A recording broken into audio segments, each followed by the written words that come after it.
Man, I can't think of any better way to start the podcast than with the toilet flushing. We're live. Hey guys. I I peed before we started so that I wouldn't get picked on for having to get up and pee later. Hold on a second. Do you think I'm serious? Like, I'm not upset. It's funny. Our new intro could be a toilet flushing. Here we go. Down the toilet, everyone. That's awfully loud. That's bathroom talk. Go tell it to the toilet. That's right. That's right. Hello, Mom Brain. How is it going? Hi, it goes. How's your? This is your first week back at summer school, right? No, second full week. Second. Dang, where have I been? Oh, right. I haven't left my couch. Solitaire. What is that? The opposite of a toilet. I'm gonna take a shower. I've got this here. Well, that's not the opposite of a toilet. What's the opposite of a toilet? A stove? Yep, definitely. All right, let's start this. But I figured I'll take a shower. Actually, yeah, sometimes I go to the bathroom in the shower, so that's not the opposite of a toilet at all. All right, we're starting. Toilet adjacent. We're starting. Go Nintendo Podcast, Webisode 778. The Mimikyu Podcast. The Go Nintendo Podcast is a part of the Greenlit Podcast Network at greenlitpodcast.com. Mom Brain, Yeah. can you tell us about Mimikyu, please? Sure I can. Here you go. Phone, sans, full house, roof.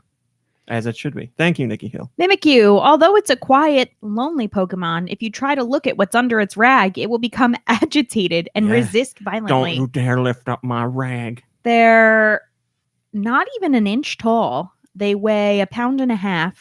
There are both males and females. The category is disguise, and the ability is disguise. The Master of Disguise. Mom Brain, little known fact, Mom No, Brain's I don't. He's favorite lying. movie, Master of Disguise. No, absolutely not. Favorite comedian, Dana Carvey. Mom Brain loves Dana Carvey. I Carnosaur. Carvosaur. That you sound like your father.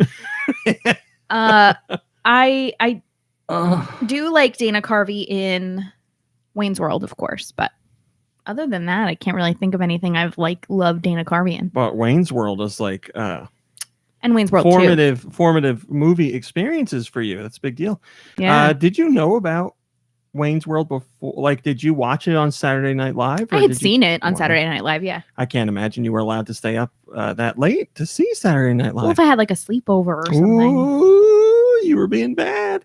Guys, No. let's stay up late and watch Saturday Night Live. And, well, I was going to say drink root beer, but you don't like root beer. That was like the high watermark of us. Like, it was like, we're going to stay up until Saturday Night Live, maybe even later. I hear parts of Saturday Night Live are pre-recorded. What? We're going to stay up until Saturday Night Live. So as soon as it comes on, you just go to bed. But as a kid at sleepovers, I was the last to fall asleep almost always. What? Yeah. I feel like I don't even know you. I was like Yeah, so me too. excited. Well, not every time, but definitely sometimes. Man, is that a story that's ever been told on the podcast, Nikki Hill? You got eye Krispies. It never will be. It never will be. There was one time I fell asleep first, and I got abused by giant gorilla slippers. Well, What I else? was talking more about your infamous birthday sleepover. That should not ever be talked about on the podcast. It's a family show. I think we should talk about it. But first, hello, Solid Master Link and Roth and Anastasia Beaverhausen and Joe Shabadoo and Robot Face and Shonic the Hedgehog and Guy Bones and Autumnal Blake and Hylian Tom and Shillelagh. There we go in the chat. I like to see that. Master Disguise in the chat, Mom Brain. Am I not turtle enough for the Turtle Club? Wolfric Chaser and Ecliptor. Right as I saw Ecliptor's name, my whole screen went nuts. First time listening live. Hi, Ecliptor. Thanks for joining us. I hope it's as mediocre as you expect it to be. And the Ridley Soria and whoever else I haven't seen. For those of you joining us live, hello, Nico Daruni. For those of you joining us live, thank you, because I know that hello, Spam. I know there is a Devolver Direct going on right now. Or at least I think it's going on right now. I don't know how long it's going to last. But I would like to say thank you to Nintendo Jam, who is covering that presentation for us. I don't know if Devolver is going to announce anything for Switch. Devolver's been a great supporter of the Switch, so I would imagine they'll have at least one or two things in there Switch related. So he's covering that. So thank you to him. But the rest of you are here watching, hanging out with us. That's right. Anastasia Beaverhausen says the whole show is a soundboard, and Anastasia says Josh Grobot is the only non-pre-recorded part. That is correct. Josh is the real deal. Josh cannot be. I don't want to be here. Joe School says because Josh cannot be predicted, but I was going to predict that Josh would say that. Wow. The people want to know, how is Josh doing? A big hello to my fans. He loves his fans, but I feel like, I was going to say he hates us, but I think I'm feeling so great. Thanks for asking. He just hates me. Josh, we have some big news to talk to you about today, actually. We'll get to that later. Joe Shabadoo is running and watching the live stream right now. Joe, be careful and happy running. Holy crap. Nico Darunia. Unlimited data. Nico Darunia just sent an amazing picture to the Discord of Josh Grobot performing. Oh my goodness. Wow. Look at that. I'm going to show my age here. I don't know who he's performing with. Who I'm the world's best singer. We can see that, Josh. Very nice. Very nice, Josh. I don't know who he's singing with, but it certainly looks professional. It's this girl. Is that Miley Cyrus? Oh, it is. Look at that. Look at that. Hannah Montana. I'm sorry, that's Hannah Montana. I get them confused all the time. All right, let me say this. I don't want to leave people hanging because we do that kind of by accident, or I do that, I should say. The thing I was talking about with Nikki Hill is very quickly, maybe in another podcast, we'll get into it more detail because we have a lot to cover today. But Nikki Hill and I have been friends pretty much since second grade. And Nikki Hill, what birthday was it? It was a middle school birthday, correct? I don't know what you're talking about. That okay, fine. It was a middle school birthday. I don't remember what age, but 12 years old. Nikki Hill had a sleepover at his house, and he had a whole bunch of people there. And we, I believe the decision was made without you, Nikki Hill, right? I mean, why would I be included in a decision that happens to involve my family in my house? The little boys at the party got together and thought it would be a great idea to order the Playboy channel for a night for the sleepover. But we couldn't figure out how to order. We couldn't figure out how to order it for a night. So we ordered it for a month. And we watched it all night. I will never forget. Oh man! So we watched one of us watched it for a month. We watched it for so long that we actually got bored of it, and I was on the living room floor. There was a lot of story. Yeah, classy Playboy's classy nudity. I got tired because I was like, I've seen three, if anybody's watching porn, they're not watching like 3 hours straight of porn, but that's what we did. And it was Playboy. So like it's classy porn. So there's definitely, it's very story heavy. Hi, Mikey. Thanks for joining us. It's art. Also, Shawnick the Hedgehog says, "Am I the only one who thinks watching porn with your friends is so weird?" Well, it's like one of this is going to sound like a joke, and I don't mean the pun, but it's a coming of age story. It's just like 12-year-old boys being like, "Oh, we should order Playboy," and we did it. But I fell asleep because it was just it was the same thing forever. Fell asleep to the glow of the Playboy channel. So I fell asleep and hey, what's going on over there? I fell asleep and I remember that some lady was riding a horse topless. And I fell asleep and I woke up like a few hours later. And there was only one other person who was awake there and they were still watching. And I was like, "What's going on?" And they said, "That girl's still riding the horse." I went to sleep. The best part of the story is the next day after it was all over. Well, obviously the kids got out of there before Nikki Hill's parents realized what was going on. But my parents, I think it was just my mom. My mom had to go food shopping. So, I was 12. I don't know. I guess I wasn't staying home. I went food shopping with my mom, and Nikki Hill's mom was there. And I had no idea if she knew what happened or anything. And I was paranoid. And I was like, oh my God, I hope my mom doesn't see his mom. And they saw each other. And I was like, oh God, no, I'm going to get in so much trouble. And I like ran to hang out by like the gumball machine. And I was like hiding. And my mom came back over and like didn't say anything. And I was like, oh, thank God. I guess Nikki Hill's parents didn't know yet. But what a great story, man. What a great story. Now, back in the day, if you wanted to order the Playboy channel, you had to like call and talk to someone, right? Yeah. So who did the... I don't know. Did you talk to someone or just automated? No, it was someone. And what did you say? Who did it? I didn't make the call. I know the person who did it. But because there was kids, we want to get fresh tonight. There was a big fight about who was going to make the call. And nobody was like brave enough to do it. You won't even call for takeout. I still hate talking on the phone. Nobody was brave enough to do it. And then at some point, somebody was like, oh, fine, I'll do it. And they just called them. And that was that. What are those person's initials? You don't, I mean, if I could say it and you wouldn't know who it is, but I can tell you later. So that's the story. Yes. No, it wasn't second grade. How old are you? How old are you in when you're 12 years? Or what grade are you in when you're 12? You were like 12. So like sixth or seventh grade. Sixth sounds right. Yeah, it made for a great story that I will never forget. In fact, I believe I've heard this story upwards of like 100 times. And it doesn't get old. It's a great story. Yeah. We also called Unsolved Mysteries that night. And did what? And told them we had an alien abduction. No. Yeah, we were walking the dogs. Walking the dogs, and one of the dogs got taken away, right? I'm not sure. Talking about how we were. We also got some guy named Ronnie in trouble. It was something about how we were rolling around in the grass with the dogs, and then a UFO came. The UFO came and took one of the dogs away.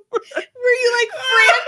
Did you sound frantic on the phone? Were you like... I wasn't the one making the call. I was sitting in the kitchen while it was happening. So what happened? Mike Pinella made the call. It was hysterical.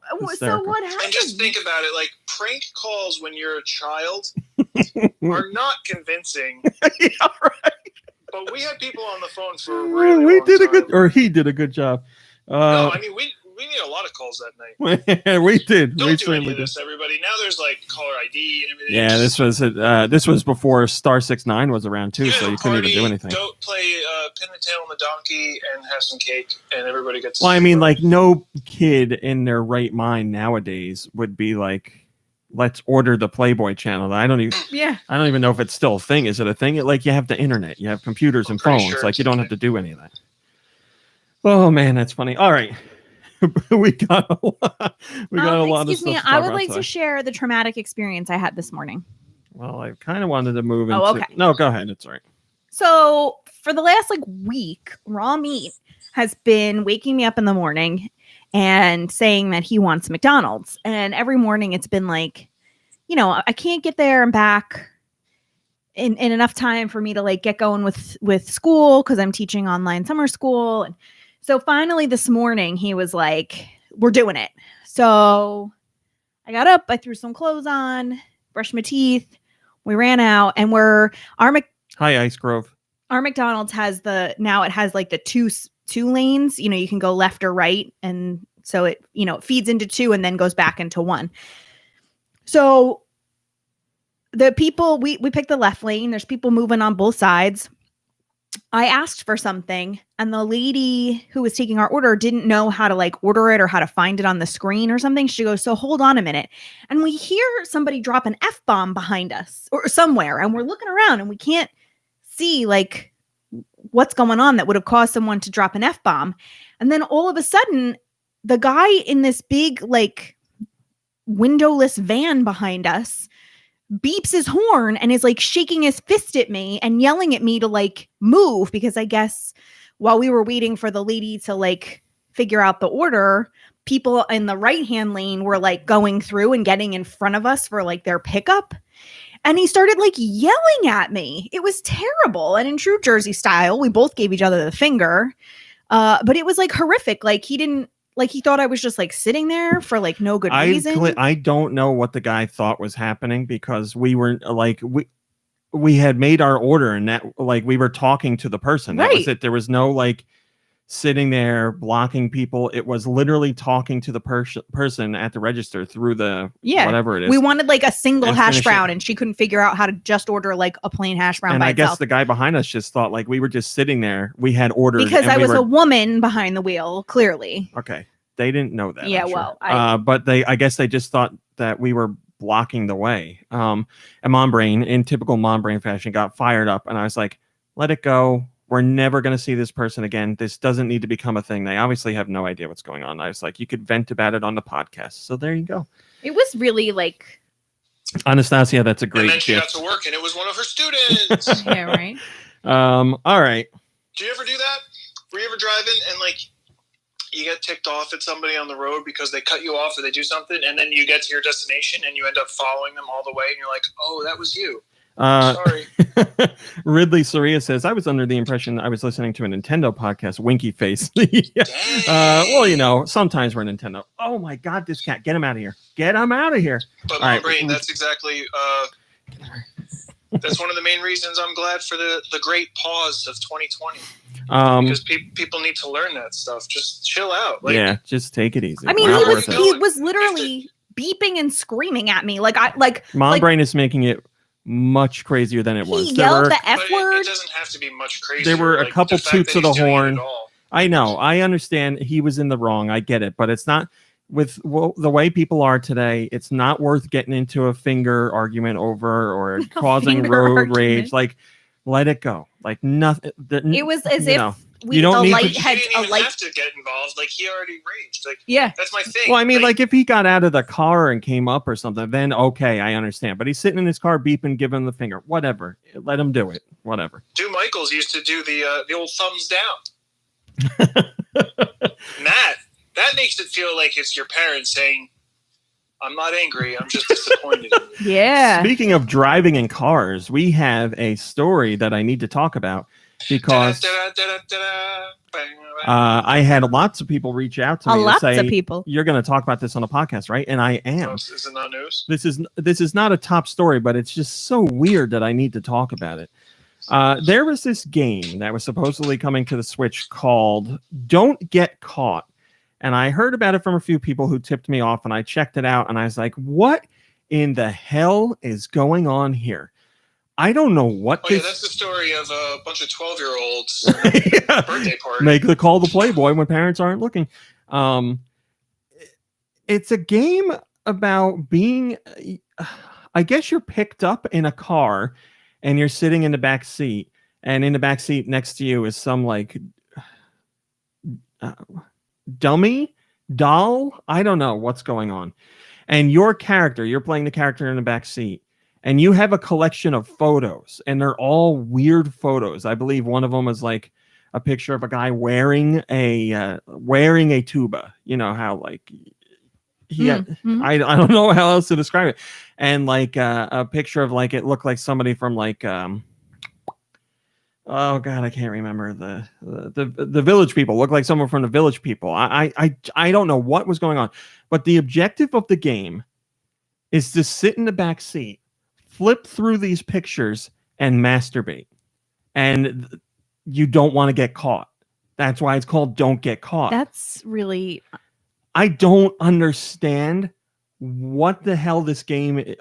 I don't understand anything about This it. is a video game or a new game show? This is a video game that was coming to the Switch. It was on the European Switch eShop, and I went there to verify it myself because I was like, you know, people say this stuff is happening, they're just lying. I went on the eShop, the European eShop, and verified the page was there with the trailer, and I was like, I can't believe this is coming to the Switch. And in the trailer, you see the guy like looking down at his junk, but it's blocked by like I think it was like a smiley face or something. But he's very clearly going at it, that's and I'm like, what is this about? it like pushes the limits of like that's sexual harassment if that happens in real Yes, life. Like yes. that is absolutely So it was coming from Ultimate Games, and then a couple days later, we find out that well, I'll tell you what they said. Ultimate Games said that it was an accident. I don't understand how you accidentally make Sure, whatever. an eShop page for a game that you say is coming out next week. It was not an accident. Like, that's not an accident. You just were going to put the game out and think, through controversy, it'd get some downloads, but it got a lot of negative backlash because people was like, this isn't just weird, People was haha, like- funny. This is like uncomfortable. This is like wrong. And they said it was just an accident. So now it's no longer coming to the Switch. Well, here's where it gets, I guess, a little bit like muddy from like a moral, ethical standpoint.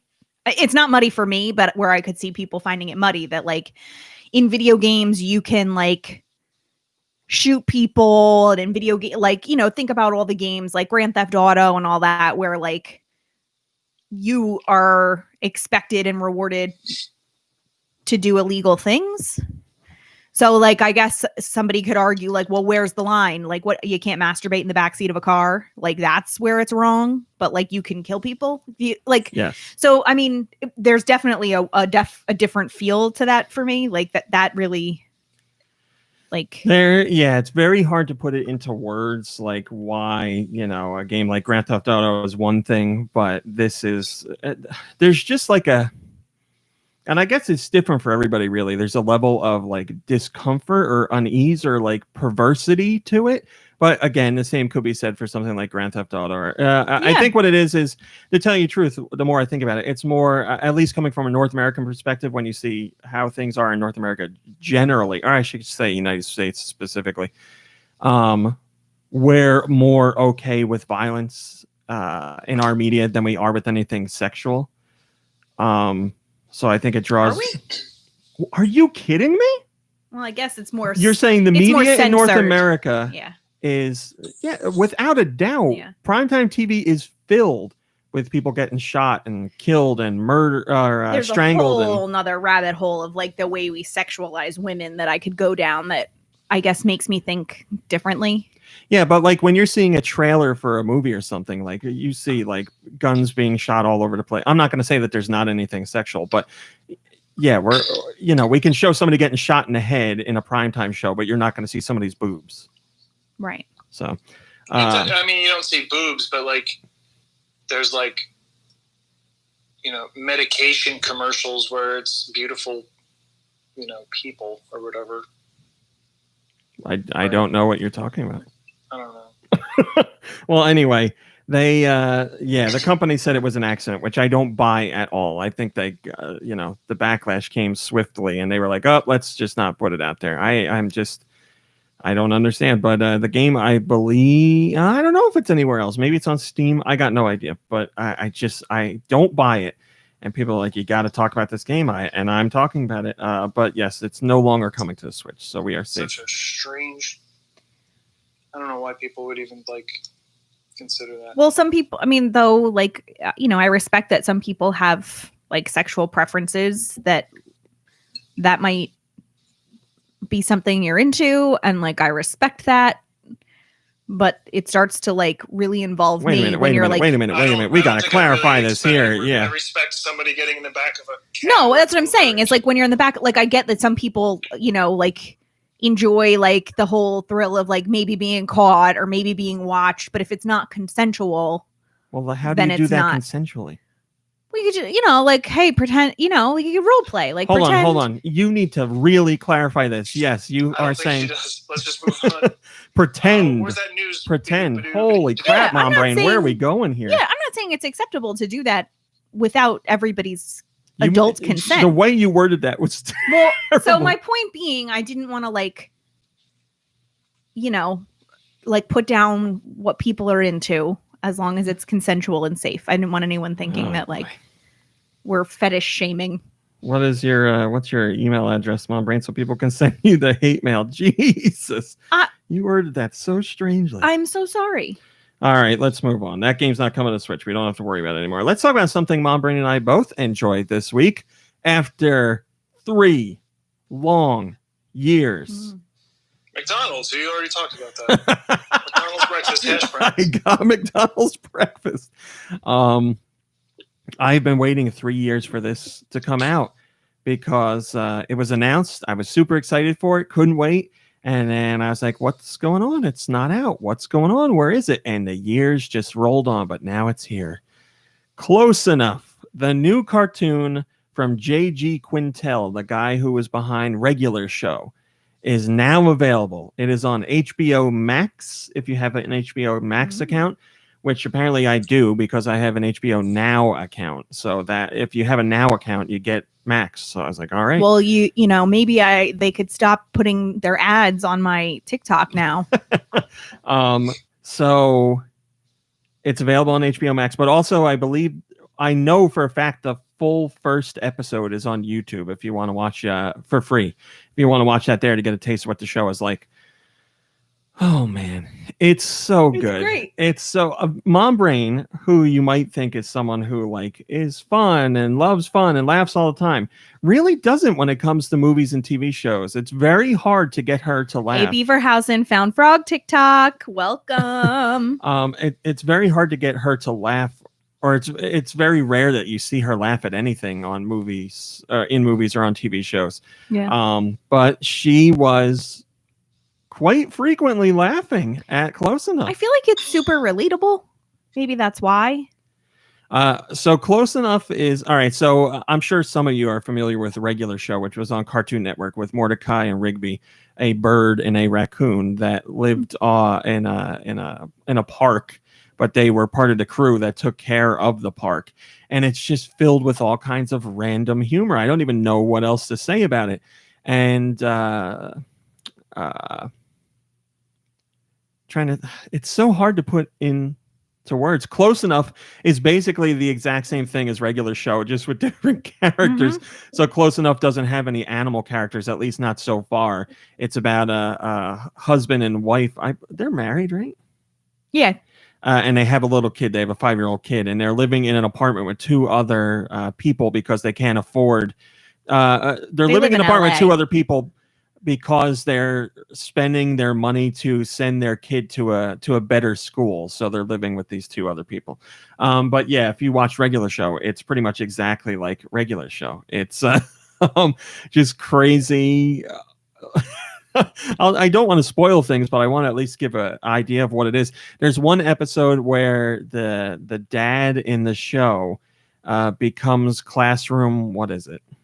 Like homeroom parent. Yeah, he's the homeroom parent for the year, and some other parent comes the up whole year for the year. Yes, he was given it for the year because nobody wants to do it ever. That's how it goes. He accidentally nominated himself. When was the last time I was in a homeroom? Yeah, homeroom parent's a year long commitment. So in the parking lot of school, when he's coming out, he meets up with another mother who is like very obviously coming on to him, and she's really attracted to him because she likes that he's going to be the homeroom dad and wants to like work with him on things. So it's very obvious to the viewer that she's coming on to him, but he is oblivious to it. And she wants to like meet up with him and like get with him and blah, blah, blah, blah, blah. So what ends up happening is his wife sees that this woman is doing this, and she's like, you can't hang out with her anymore. She's trying to and he's supposed to go over to her house for a meeting, and his wife ends up going with him, and she's like, you're not allowed to hang out with my husband anymore, blah blah blah blah blah.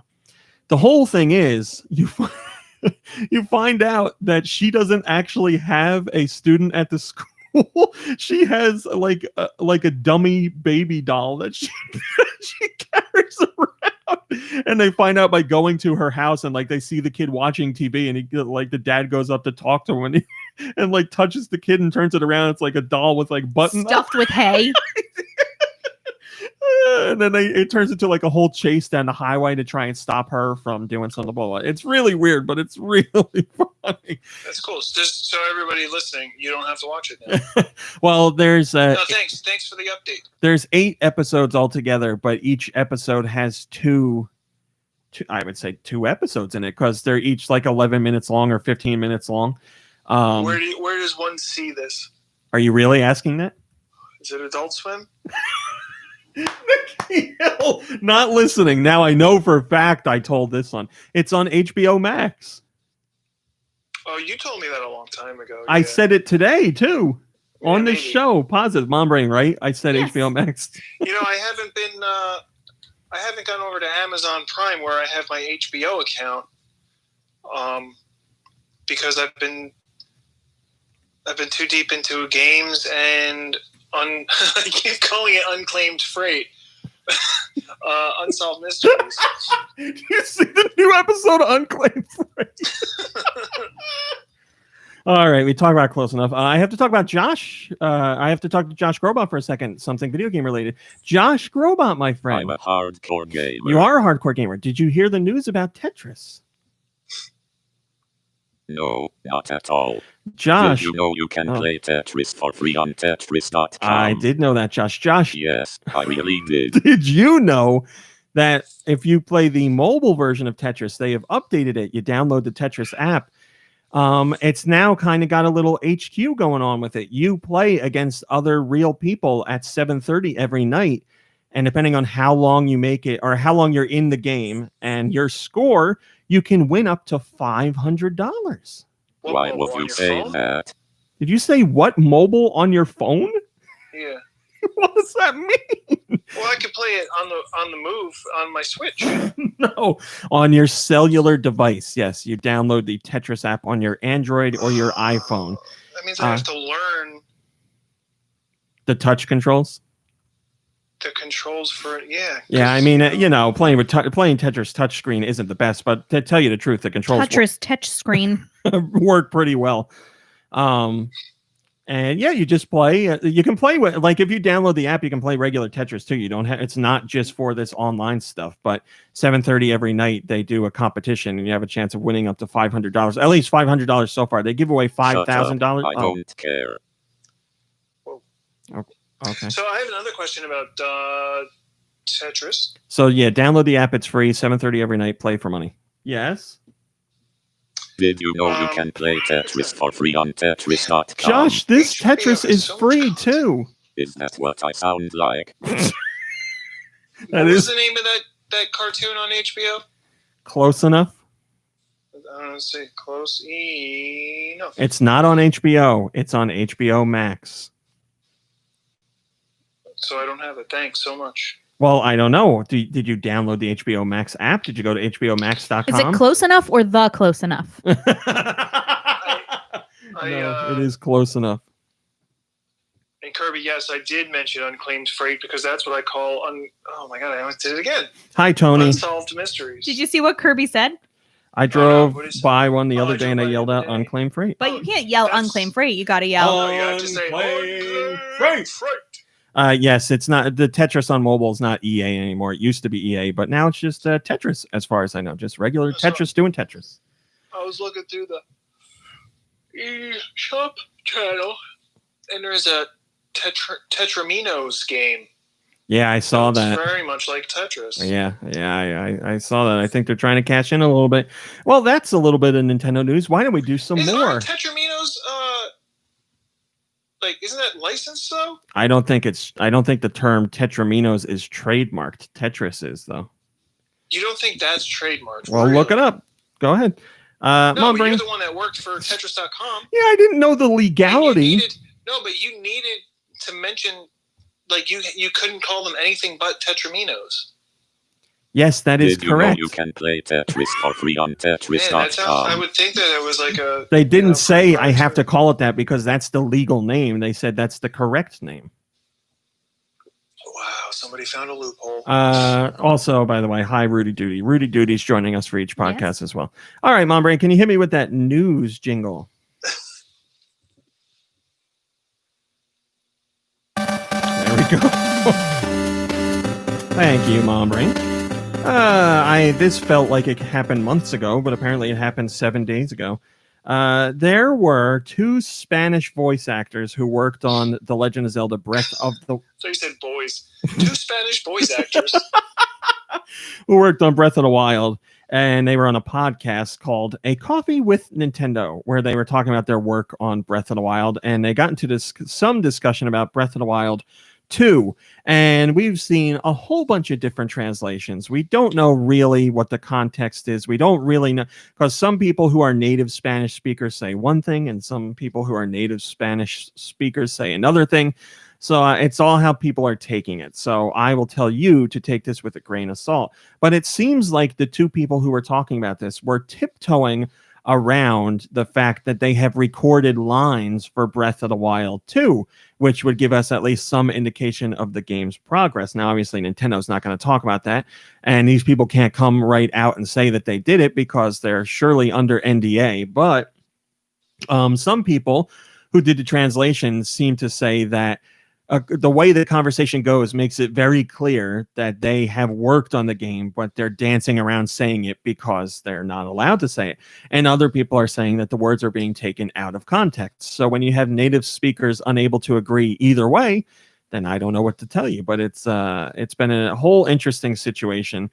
The team that put together the podcast came out and made a whole statement about the situation, saying they were surprised about the way media outlets have covered the interview, jumping to incorrect and out of context conclusions with no consideration to persons implicated. You know, I would not say that that is the case for everybody. And again, I don't know that I would say people are jumping to conclusions, because there are many conclusions that have been drawn. So as long as outlets out there are saying, like, look, we don't know the exact context, and obviously these people can't say that they worked on the game specifically, but it seems like something's going on. As long as the whole story is presented, then I think it's okay. And I would imagine most outlets didn't have any harm in mind when they were doing this. They were like, well, these people discussed this on the podcast, so we're going to share those tidbits of information. But it is what it is. So I don't know what to tell you. If you're a native Spanish speaker, you're going to have to give the podcast a listen, and you could see what you get from it, and then just, you know, run with your own personal feelings about it.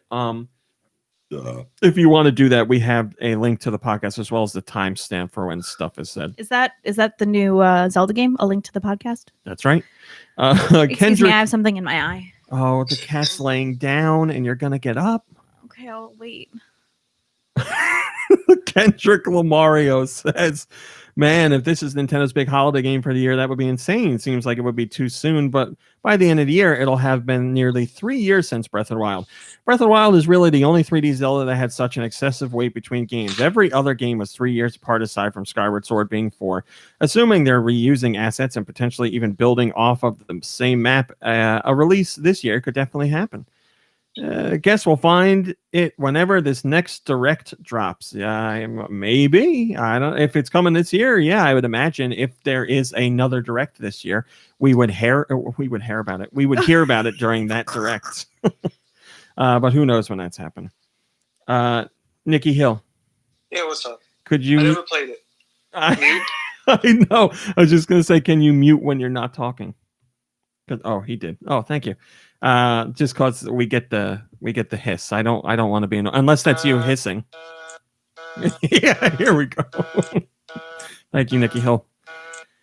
Mom Brain, can I get a drum roll, please? Pokemon Go has managed to surpass $3.6 billion in revenue in its lifetime. What was that? I just wanted to change it. Just admit you made a mistake and we'll move on. I just wanted to change it up. Okay. Smash that subscribe button. Thank you, Josh. Thanks, I appreciate that. Pokemon Go has hit 3.6 billion since launching, which is pretty damn nuts. 2019 was a record year for player spending in Pokemon Go, generating 905 million globally. That boring.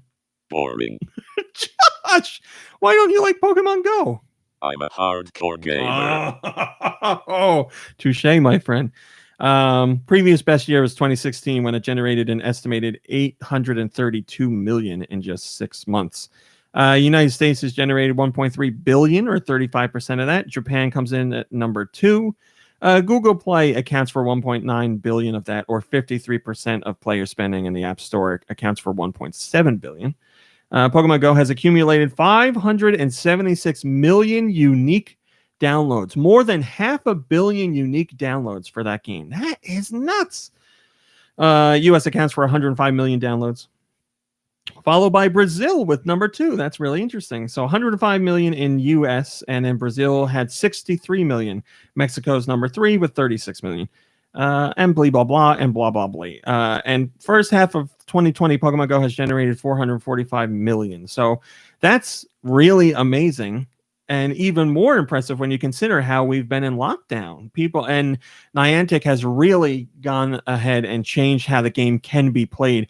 A game that's all about going out and about and walking around and going and, exploring has been switched around to be able to be played at home. And they've done a really great job with that. A game that's really about being played, going out and playing it and going and playing and going. Going and playing and playing and going. Yes. Do it like this and do it like that. Popple says, I've never played Pokemon Go. I downloaded it the day it came out, and the servers were so overloaded that I was never able to create an account. Deleted it and never went back to it. You know why they're overloaded? Because the goofballs, like the old man on the bicycle with 70 phones moving. This has nothing to do with anything, but I just figured I'd share. Well, that's sad, Popple. You should give it, just because day one it didn't work, you're done forever. You should give it a shot. Yeah, Nikki Hill's right. That guy on that bike, he's got 70 phones logging in at the same time, and that means people like Popple like people can't get in there and play. I did not make that top story. We're not doing that. Here you go. This is a funny story. Masayuki Uemura is the man who created the Famicom and then also the NES. He's the man responsible for putting things together and the look of the system and all that jazz. He was just recently interviewed by Kotaku, and they talked to him about how the Famicom came to be. And according to him, he thought it was a joke because, or he thought it was, maybe joke's not the right word. He thought, it wasn't a serious request. The request came from Nintendo's president at the time, Hiroshi Yamauchi, or Yamauchi, however you're supposed to say it. And he says usually when requests, he said when he talked to the president sometimes on the phone, the president was drunk a lot. And he's like, he'd say stuff and I wouldn't believe him. And he said when he got the request to make the Famicom, he thought that Hiroshi was drunk. So he says, quote, it started with a phone call in 1981. President Yamauchi told me to make a video game system, one that could play games on cartridges. He always liked to call me after he'd had a few drinks, so I didn't think much of it. I just said, sure thing, boss, and I hung up. It wasn't until the next morning when he came up to me sober and said, that thing we talked about, you're on it? And that's when it hit me. He was serious. So the guy who created the Famicom thought the request was a joke at first, but thankfully he took it seriously and then created. If that didn't happen, we wouldn't be doing this podcast right now. Whoa! What would we be doing? I'd be out getting a tan on the deck. You'd be laying on a couch farting. Well, one of those things is true. That is a good question. Where would I be if I did not spend time playing video games and I did something else with my time? Well, just because Nintendo doesn't I'd exist. probably be sleeping. If Nintendo didn't exist, that doesn't mean video games wouldn't exist. There'd be a chance that video games would still be around, so you'd maybe be playing something else. Yeah, but video games would still be played with like a Pong paddle and stuff. A dial, yeah. Also, we found out that the colors of the Famicom were based on a scarf that Nintendo's president liked the colors of. The Famicom color. Mom Brain. Yes. Here's something that Mom Brain and I do in real life, and she hates it. No, they're red, Welcome to gold, welcome to and everybody's gray. favorite game show. Look at me. Mom Brain gets asked a question. Today's question is, look at me, Mom Brain. What colors are the Famicom? gold, red, gray. Final answer. Yes. And Farts. it is red and I'll say white or cream, I guess, are the main colors. But isn't there gold writing? There might be gold, sure, but there's no gray. I'm sorry, Mom Brain, you lost today's game show. Whatever. I'm a hardcore gamer. Thank you, Josh. He also talks about how he spotted the colors again on a billboard that was in Osaka. And he was like, yep, that's it. That's our colors, just like the scarf. So I need to see this scarf, man. The scarf that inspired the colors of the Famicom. Giant Reggie says, it's very cool. that we're still he writes it like that. It's very cool that we're love it. still getting little nuggets of information like this about the creation of a revolutionary piece of hardware 35 years later. Josh, do you have anything to say about that? Shut up. I don't care. Thanks. Very cool. That Josh, man, he's a character. Hello, Freddy Fro, and remember, lift with your back. See what's going on. Well, Freddy Fro was Freddy moving Fro's a friend helping last his friend week. move. Oh, I thought you were saying he was still helping. Yeah, they haven't stopped. Oh yeah. Oh more my friend god, my friend moving this week. Oh, that sucks, man. I think he said more friend. More Yeah. friend move. Oh, Yeah. more friend moving. Yeah. Freddy Fro, if you're still here, is it hot where you are? God, that's torture. Remember when we moved your Freddy Fro sister? says this is what's wrong with having friends. Do you remember when we moved your sister? Yes, Mom Brain, I remember it. That was know- something. You know what I remember? Throwing I'd say pillows that out a looks window. pretty gold on the controller. Yeah, I didn't say that there wasn't gold, but there's Because no. what you just said, there was absolutely no gold on Nope, gray. I said no gray. it. Oh man. Why would you say Why that? would you say that, Nikki Hill? Josh is right. All right, we're gonna do one more, and then we're gonna hop into our ad break. We got the update for what's coming to Switch Online, the NES and Super Nintendo collections. These are coming out July 15th, so just a few days from now. If you have the Switch Online NES collection, you'll be able to play The Immortal, which is a game that's always intrigued me. Came from EA. It was an EA game, I believe, back in the day. Grab your Wizards pack. And what the hell's a Wizards pack? Well, My staff. Grab your Wizards pack and let your quest unfold as you explore the labyrinth of eternity. Delve into the dungeon's depths to uncover the mysteries of the ancient ruins. Your teacher, Mortimer, awaits below. There's a teacher. Forget it. I'm out. Your Wizard's pack has like potions and powders. Yeah, I was going to say it's definitely got that powder that you just we got to throw turn out around and there. go home. I forgot my wizard's pack. All Your, purpose. You have your reading glasses in there. I want to check on Probably. Freddy Fro. Toothbrush. You probably have a toothbrush if it's going to be a long quest. Freddy Fro says middle of Georgia, about 105 heat Oh, index and the humidity gross. like a swimming pool. The best. Oh God, Freddy Fro. I'm so sorry. Hello, Pixel Magician. Please, please, please stay hydrated. That's right. That's important. Magicians have to have all-purpose magician's powder or wizard powder. I'm sorry, wizard powder. You don't know Where you just anything. throw it and You it. don't know anything about these things. I'm the gardener here. I'm the one that does all the witchcraft. What the hell does There's gardening no- have to do with being a wizard? I do all the I'm the witchcrafter. I have herbs outside. I am the witchcrafter. I have so many herbs outside. Yeah, but wizards have the dust that does everything. They throw it down and like a bat pops out, and they throw it down and they disappear. They throw it down and a little familiar squirrel jumps up on And their where do you shoulder. think they get it from? What are you going to tell me? The garden? They got to make it. Yeah. Out of what? Out of herbs Tomatoes? and things. You're telling me herbs? It's same things that make like ragu sauce makes all-purpose wizard You can't powder. tell me that you haven't had pasta sauce that didn't taste like magic. Well, I did, Yeah, but exactly. it wasn't magic. Remember the pasta sauce of I've mine that one time? I've never thrown it. Maybe I should start. You thrown my throwing pasta spaghetti sauce. You did throw that glass jar of my pasta sauce once. Will you tell the true story? You were farting around in the fridge and it fell out. Accidentally. Mhm. That's why the fridge has that flavor to it. What flavor? Everything in that fridge has a flavor to it because you've been farting around in there. Oh, yes. If Put you a have spice on everything. the Super Nintendo, Smells like Thanksgiving in there. the Switch Online Super Nintendo collection, on July 15th, you'll have access to Natsume Championship Wrestling, as well as a game that needs no introduction, Donkey Kong Country. Finally, people have been asking for Donkey Kong Country to join that collection, and now you will have it. So that should make people quite happy. Let's go to the comments and see that people aren't happy.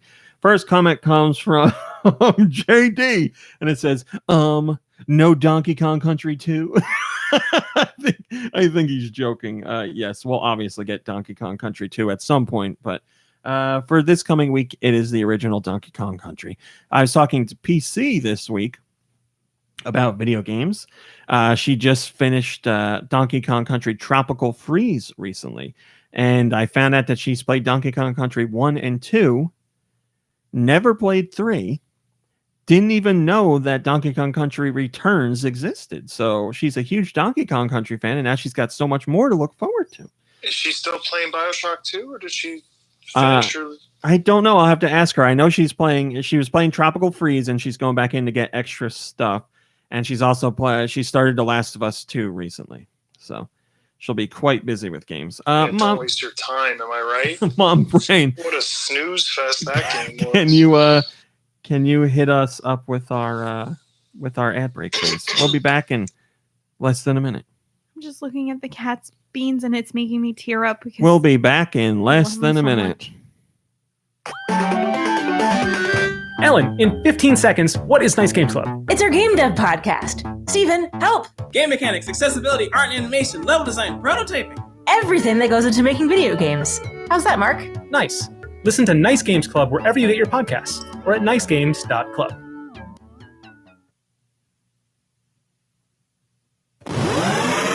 Hello, my name is Jonathan Dunn, and I'm inviting you to listen to Our 3 Cents, a weekly podcast where myself and 2 of my very best gaming chums are counting down our top 100 favourite video games of all time. For all the episodes and information, check out our website, www.our3cents.co.uk. Just became a Rudy Duty dance break. Thank you, Mom Brain. He did a really nice job. Arcade 1-Up, which is a company that makes arcade cabinets as well as I don't know what you call them, bar top cabinets as well, for classic arcade games. Pac-Man, Golden Axe, Golden. I don't understand. Golden Tee. What was that for? I felt like it. Oh boy.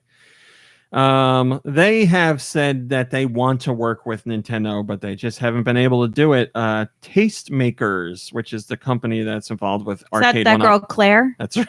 That's right. Their marketing director, David McIntosh, says, we've been trying to get Nintendo for the longest time. So if you have any connections over there, you let us know. But for us, it's just been like, we want to do Nintendo. There's no reason not to. We have, I think, 8 or 9. I think it's 9 out of the top 10 arcade games of all time. And the 10th is the one we don't have, which is under Nintendo's IP. So that's been the one we've been really looking out for. The rest of them, blah, blah, blah. Yeah, he's talking about Donkey Kong. They want Donkey Kong. Of course they want to do a Donkey Kong arcade cabinet. That would make perfect sense. But I don't know if they've tried talking to Nintendo and Nintendo has said no, or they tried talking to Nintendo and Nintendo hasn't responded. I have no idea. But it seems like a no-brainer. An Arcade 1-Up Nintendo collaboration would at least produce a couple great arcade units that people would be excited for. Donkey Kong Country, Donkey Kong 2, Donkey Kong Jr., Donkey Kong 3. You could do some other Nintendo arcade stuff too, but obviously the Donkey Kong games is the one people will want the most. So I would imagine those would sell pretty damn well. But nothing official right now. Hammer Galade Bro says, weren't Donkey Kong, Donkey Kong Jr., Popeye, and Mario Brothers in the middle of a dispute?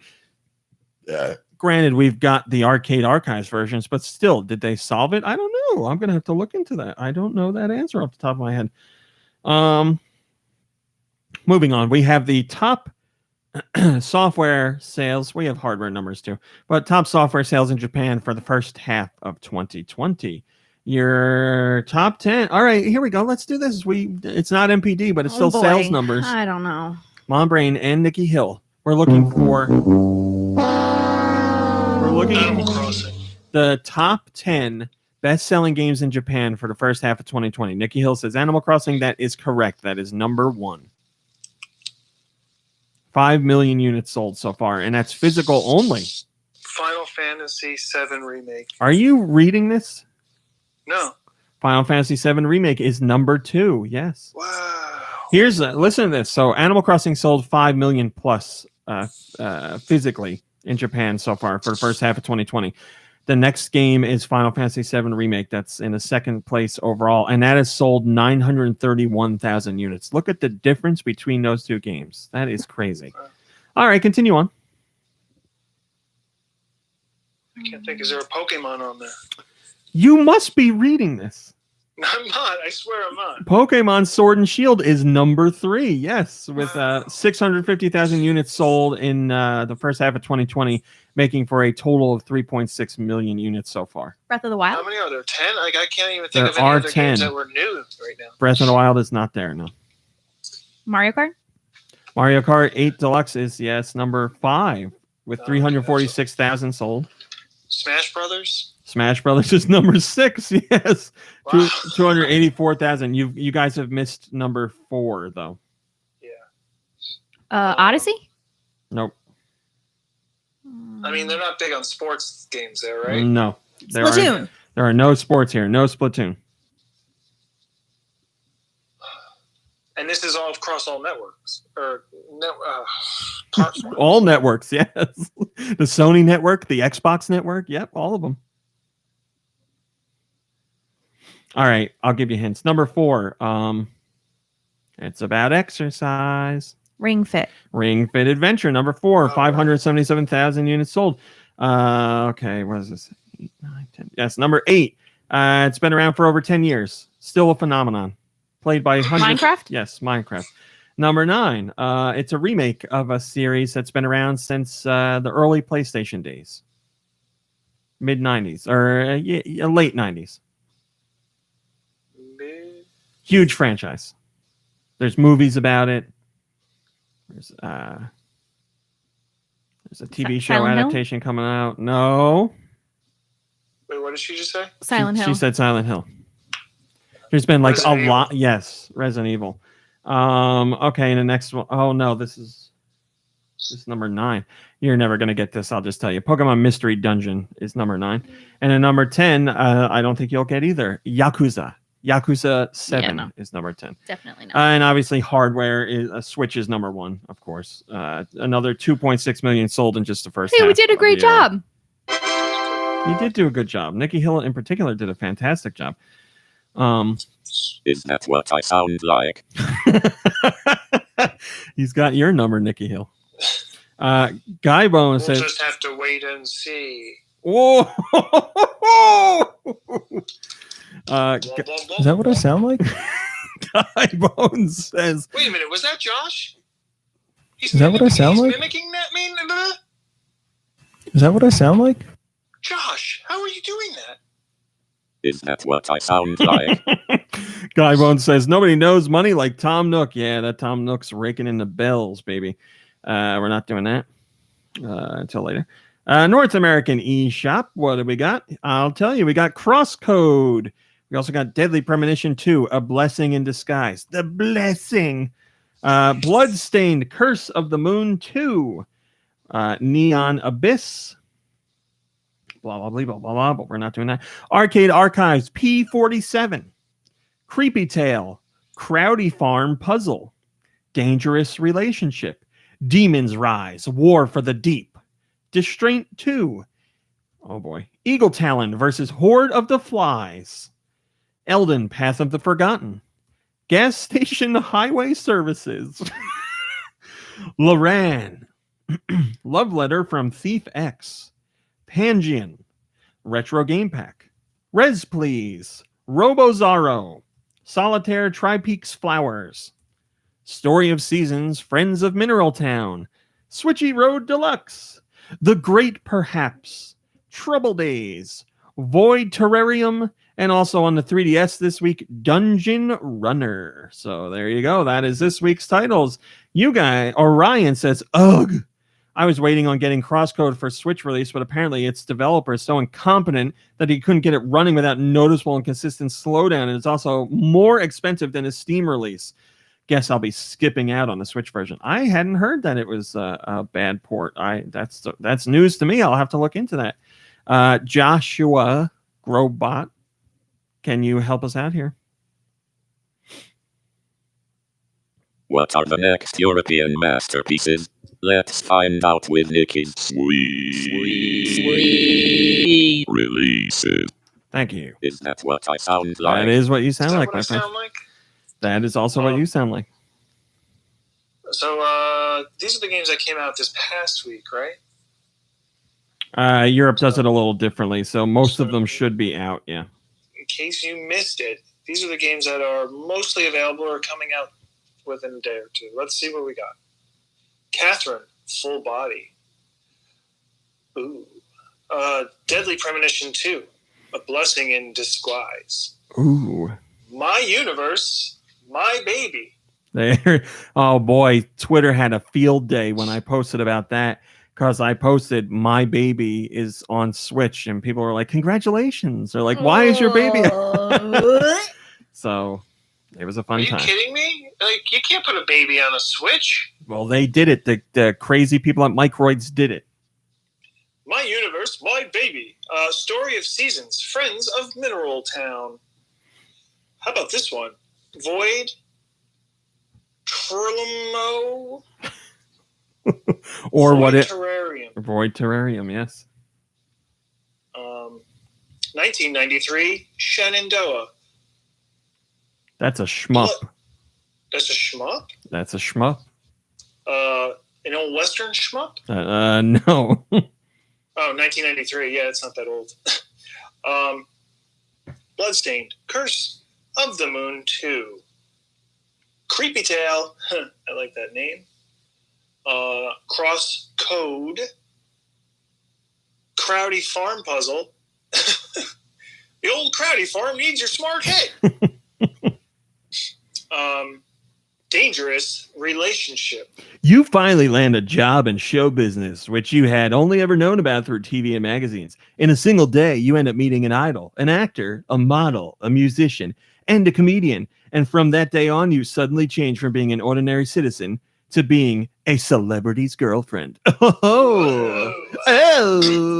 But beware, it's a dangerous relationship. Can you handle the high-speed life of Carrot Top? Demon's Rise. War for the Deep. Distraint 2. Elden, Path of the Forgotten. Gas Station Highway Services. Listen to this first sentence. Discover the intricacies of highway services from two standpoints, as a driver and as their employee. So I'm going to continue. So you will not only park on gas stations to fill your tank or wash your vehicle, but also drive a tow car, helping the ones in need. Sold. Yeah. I am kind of The interested. gameplay is a bit different for each one of them. I'm kind of interested. You can select a sports car, a limo, a bus, a truck, or even a tow car. Wow. The gameplay is a bit different for each one of them. The game. Mom Brain's too busy talking in chat or doing something. That's what I was doing. All right. Gertie. Gertie's a top-down roguelite? Is that what it is? Roguelite? I thought it was roguelike. Two terms. There are two separate terms. Roguelite has... Can't we just have side-scrolling and 3D games or 2D 3D games or 3D 2D games or stuff? Like, roguelike is the genre. Roguelite has light roguelike elements. Oh, but it's a twin-stick shooter. I'm out. Laran, which is made by Flynn's Arcade. That was interesting when I saw that. I didn't know that. For anybody who doesn't know, is the name of the arcade in the movie Tron. Flynn being the main character of the original Tron. Not really the main character of the second Tron, but, like, you know, he's related. Sometimes I like to not talk just to see that is not the cool. tangent Nikki Hill's going to go on. What's wrong? No, it's correct. It's correct. Damn straight. No, but I have no idea what Laran is about. But that's another thing. Flynn's Arcade. Like, I thought that's like, I guess that's not trademarked. People are just taking things, using them. Taking things and using them. Love Letter from Thief. Now here, is this Thief X or Thief 10? That's Thief X, I believe. Beef X? Beef X. Oh, I need some Beef X. Please, Taco Love Bell. Letter from X. Where's the Beef X? Please. I'm going to load my pants. You need Beef X. Retro Game Pack is a bundle containing a collection of retro games, but don't know what they are. I didn't look them up. Robozaro. Excuse me. Solitaire Tri-Peaks Flowers. Okay. Superliminal. I keep seeing posts for this or ads for this. Is it good? It's a puzzle game, right? I hear it's quite good, yeah. The Great Perhaps. I like that name, too. Trouble Days. So back in the day, we had Happy Days with a bunch of kids in high school. Now they're grown up, and they're living the Trouble Days. I got to read the description for this. I just told you what it is. Ken Monday, Lavelle... Tuesday, Trouble Days. No? Can Lavalia successfully harvest Technoforce? Set in Akihabara, the awkwardly funny and slightly naughty new life of one naive succubus begins. The creatures of the demon world, known as succubus, use a male's sexual energy, also known as his Technoforce, as their nourishment.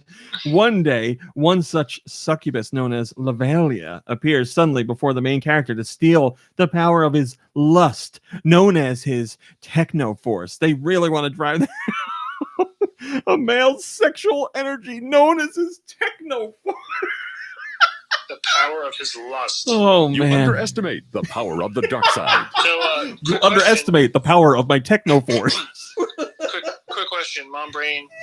Yes. Well, is Technoforce, it's not just strictly male, right? That's the power of anyone's lust. No, it says use a male's sexual energy, his Okay. Technoforce. Well, then I'm sorry, Mom Brain, but I'm going to ask Raw Meat. Scale of 1 to 10, what level is your Technoforce? It's a solid 6 right now. Solid 6. Watch After out, all Mom that Brain. Playboy talk?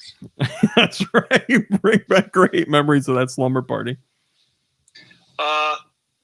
And a fitting game for after that is Vigor.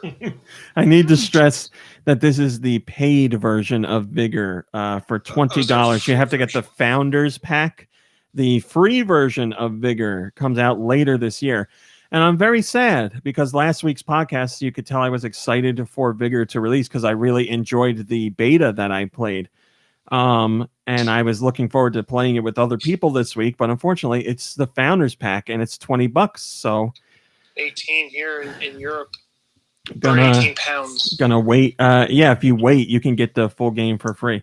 Autumnal Blake says, I might pick up Story of Seasons. It looks pretty nice. And I'm running out of things to do in Animal Crossing. Well, there you go. So wait, what's the difference then between the paid version and the free version?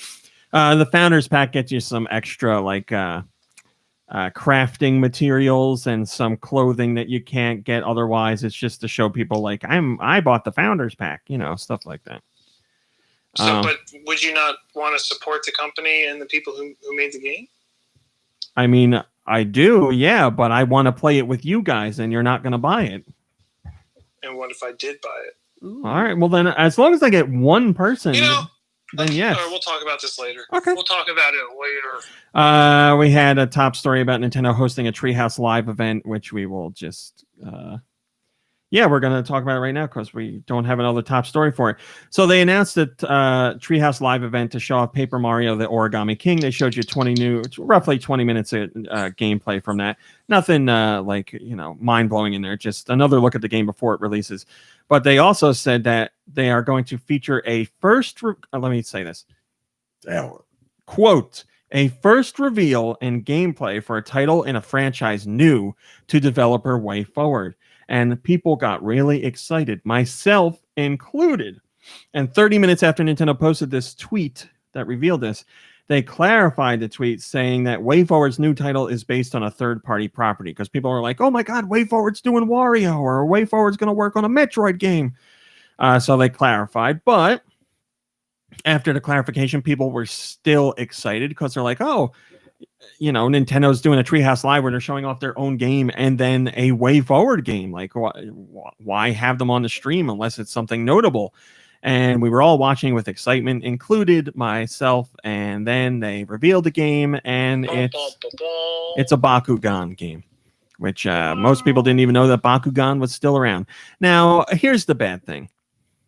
Well, I don't know. I understand people were hyped for the announcement, and I understand that they were expecting something big based on it being on a Nintendo Treehouse live stream. I get it. And I also understand the disappointment of it being a Bakugan game, because most people are going to think that's a licensed, low-quality game. That's a discussion for another day, but I understand people were looking for something more substantial, and they were disappointed. I get the disappointment. But now, like, every trailer for the game that gets shared, and every piece of footage that gets shared, and every tidbit of information is downvoted into oblivion on YouTube and Facebook and Twitter and everything. Like, it's all a huge backlash and negativity, which is terrible. Like, okay, the announcement happened. It wasn't what most of us were expecting or hoping for. It didn't match our interest levels. I get that disappointment, but the game deserves to exist outside of that. We don't need to keep downvoting it every day after and be like, oh, this game's crap. I can't believe you revealed it the way you did. Okay, the reveal, it sucked. Sure, it sucked because people were expecting it to be something else, but let's let the game have its life on its own now. Like, do we really have to keep, like, now this game's going to have this negative stigma attached to it until it launches, which really sucks. I'm not gonna play Bakugan unless I'm offered it for review. Like, I don't have any intentions of picking it up on my own. I'm not interested. But the game deserves a shot, man. Jesus, it's just, I understand. Well, the thing is, though, is like, yeah, it's a license, and people think, oh, it's just going to be like a cheap. But WayForward does a really high quality job with their licensed. Yeah, WayForward does great licensed stuff. It's very true. It's just sad that the disappointment of people not getting something they consider hype worthy as the reveal is now going to be this game's greatest claim to fame, because everything that's shared afterwards is going to be like, remember how this was revealed by Nintendo when it sucks? And, you know, it does suck as far as the reaction after that initial disappointment is. I can't say I'm disappointed. I just imagine WayForward's like, you know, man, I wonder if they had anything to do with how Nintendo worded any of that. Because if I was at WayForward and I saw that tweet, I'd be like, oh, God, no. Please don't say it like that. Don't get people so excited. Yeah, you were pretty excited. I was very excited, yes, because I love WayForward. My Emperor! I failed you! Did you see, just a quick update, Dan? The Devolver Digital, you want to talk about that real quick? I've been getting like tweet notifications from Nintendo Jam, but I haven't in great detail seen what's up. Yeah. Well, Nintendo Jam just posted that there's two releases coming to Switch, I guess. Olesia and Carrion. Well, we knew about Carrion. Oh, I like the artwork for Olesia. I don't know what this is. Yeah, somebody just made a comment earlier. I don't remember who it was in the chat. They said it did not look that good, but I have to look for myself. What, Olesia? Yeah. Oh, it's got a very... Oh, I like the way the site is. Well, I like these kind of graphics. So, oh no, I like this. Yeah, this looks cool to me. If you click on the link that Nintendo Jam put up for the website tells a story as you scroll through it through animations. This is really cool. I've never seen a site do this. As good a job in the game as they did at the website. Just on first glance, this game looks really awesome to me. WayForward has a great history of picking up games that are cool. The art style in that image is very different from what the game is doing. But yeah, the game looks awesome. Or I like to look at the game. I'll have to check out the trailer later. Is that the one? Huh? Are those the graphics on the website? The very retro style chunky graphics? Yeah. Yeah, that's what I'm guessing they are, yeah. Looks very cool. Thanks, very cool. All right, let's get back to top stories. Very interesting website. Yeah, I really like that. You can like scrub and like fast forward and rewind the action that you just saw. Turns out you play the game the same way. It's just a digital novel. just scroll. Yeah, just scroll through it. Game Freak apparently was asked to make some pretty big changes to Pikachu before Pokemon was originally localized here, and Game Freak decided not to go through with those changes, which seems like a good idea. Now, these suggestions for changes weren't credited to anyone specifically, but it seems it would have to be Nintendo of America who requested these changes because Nintendo of America was working with Game Freak to bring the game out here for localization. So we don't know where exactly it came from. Maybe like the marketing department at Nintendo or and the marketing team Nintendo was working with, or it could just be Nintendo of America proper. Somebody was offering these ideas up. And it's crazy. This comes from Pokemon Company CEO Sunkazu Ishihara. Wait, Pikachu isn't the CEO? No, Pikachu's not the CEO of Pokemon Company. He talks about the request that was made. He said, at the time, it was widely believed that American kids would never want to play games with a lot of text. So we thought Pokemon only had about a 10% chance of success outside of Japan. The first time we showed off some Pokemon in the US, we were told they were too cute. The staff in America submitted their ideas for replacement designs, but we just couldn't believe the kind of stuff they were proposing. They turned Pikachu into something like a tiger with huge breasts. It looked like a character from the musical Cats. God bless America. When I asked, how is this supposed to be Pikachu? They said, well, look, there's its tail right there. Seriously, that was the kind of stuff being proposed. End quote. I need to see that artwork somewhere. That's a tattoo. Nintendo has to bring out somebody at Nintendo or tied to Nintendo has seen that artwork. They need to draw it from memory or they need to smuggle it out. I need to see that. They need to put it at the Nintendo World Store, like in the case with the fried Game Boy.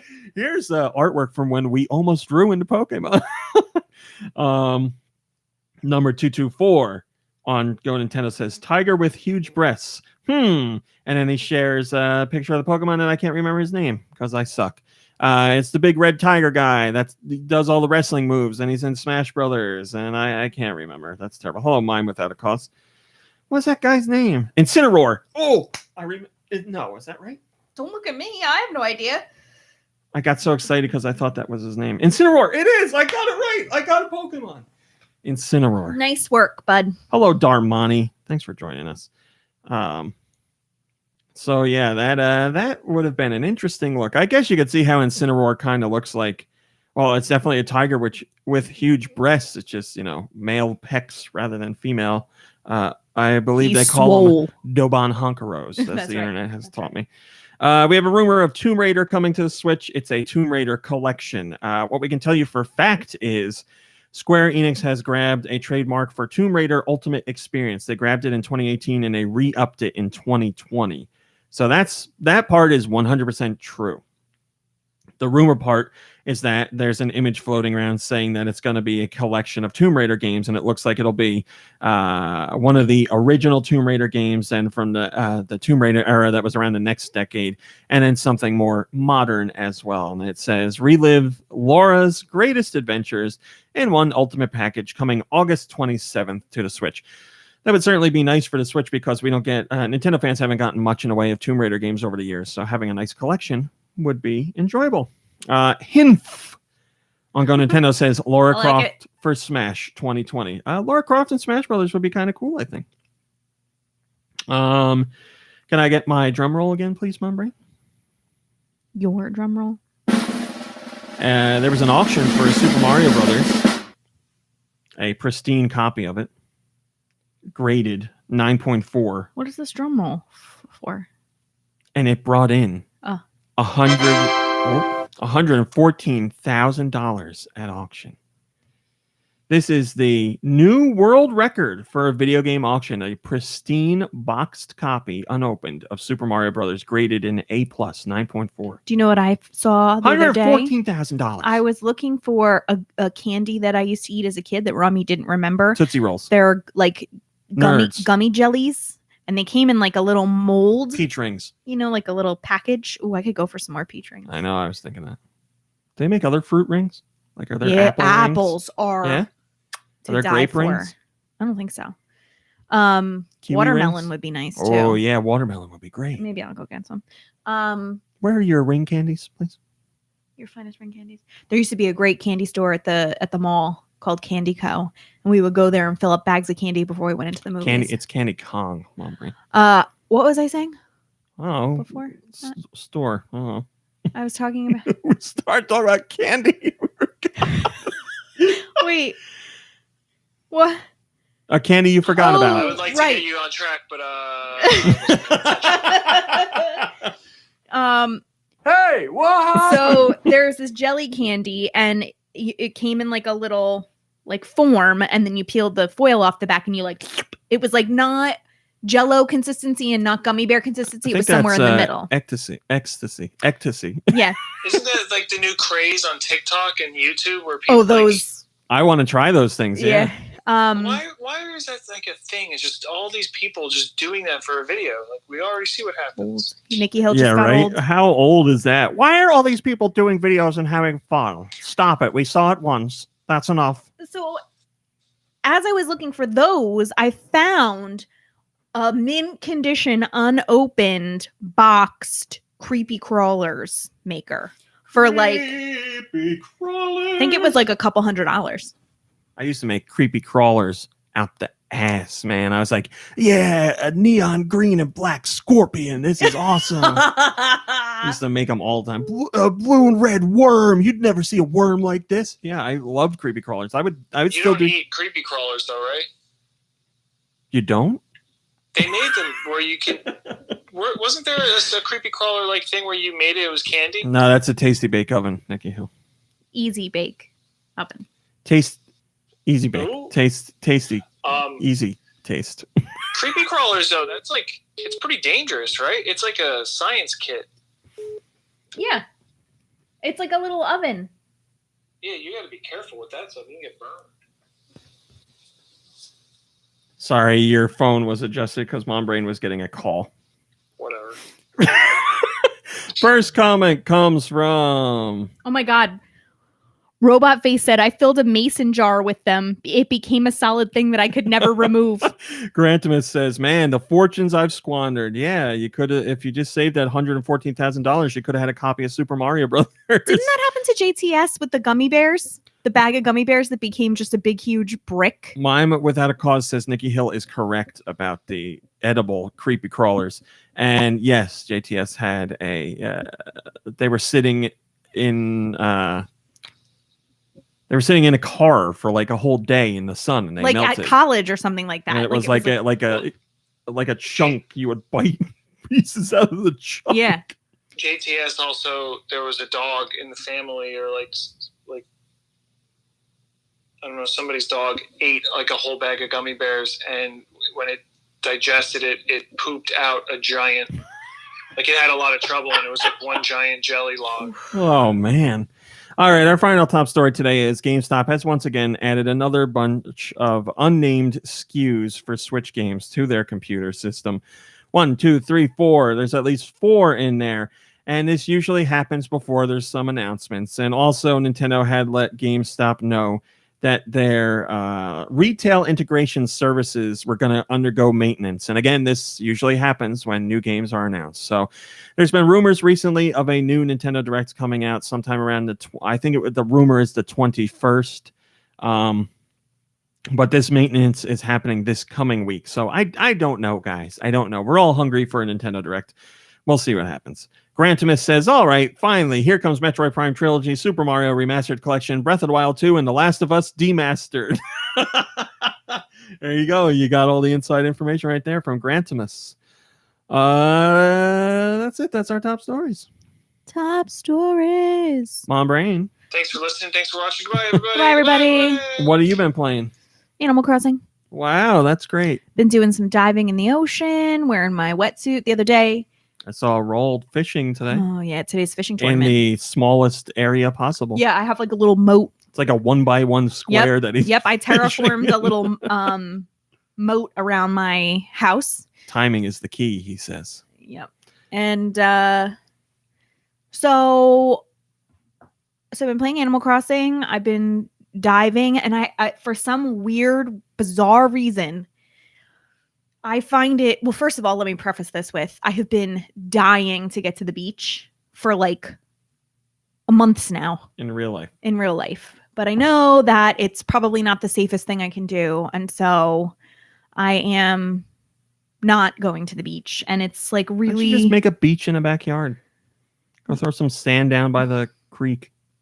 So, it's like a little bit sad. So when I play Animal Crossing and I get in the water, I feel like so refreshed. Wow. Like there's just something about it that I'm like, I hear like the sound of the ocean. I don't know. There's just something about it that's really nice. Transformative experience. A little bit. Is that it? Yeah. I've been trying to get Mom Brain to play The Last of Us for a while now, but she just won't Well, I do just it. cleaned the basement so I could play. Oh, how convenient. Well, the first one's on PS3, so we can bring that up here. Oh, perfect. Even better. Yeah, she says now. Nikki Hill, what have you been playing? Hi. Sorry. I was just watching the trailer for Carrion.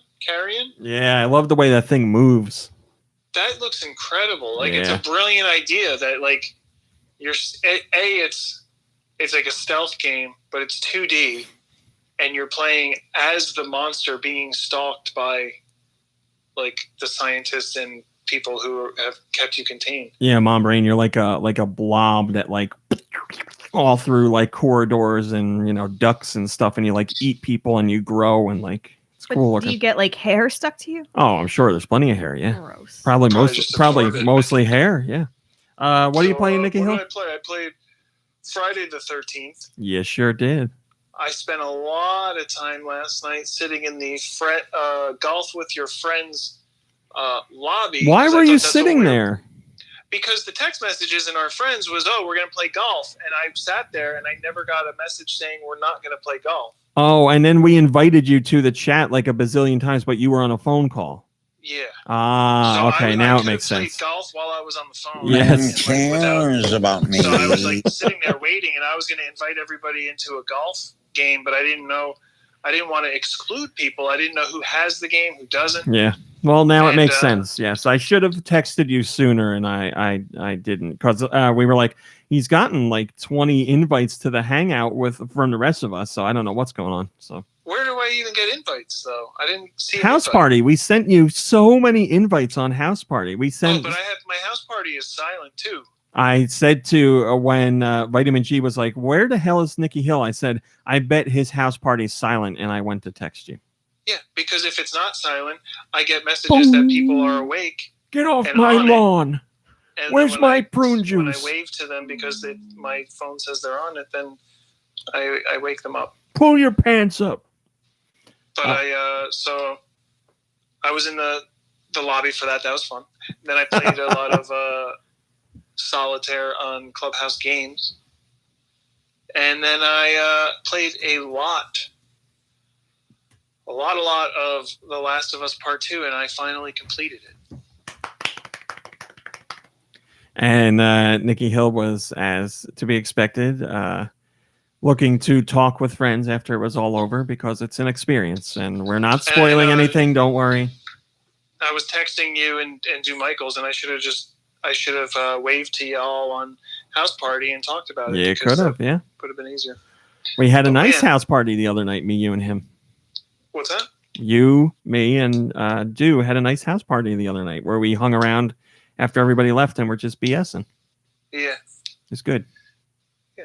It's It's good. good to get together. It's good. We got to finish. We got to finish Minecraft. Yeah, I know. Now like I said, there's that DLC too. But yeah, man, that Last of Us. It's a little sad that the name is The Last of Us because I want more of them. Well, maybe there'll be The Last of Us Part 3. Or as you said, The Last of Us, there's more of us. Yeah. It's hard to. We can't really talk about The Last of Us too soon. I don't need to even talk about it. I can't talk about it. It's Well, the just great too thing is, powerful. Mom Brain, if she starts playing the first one, can talk about that. We could get into that conversation. But it's Mom Brain. I So. started the first one A very long time ago, and you gave up the first day. because it made me It's motion a- sick. There's a lot of stress in that game. So it blows my mind that I played the first one at your house. I don't think I played it more than three days, or maybe it was 4 days. But I got through it in like 3 or 4 days. And this one, I played for like 2 weeks. I didn't even remember that. Oh yeah, I played it at your house. Wow, I I forgot had all to about because that. I didn't have a PS3. Yeah. Well, we're going to find out if mine still works. If it doesn't, I'll just download the remastered version on PS4. Then you will have to sit in the basement, Mombrain.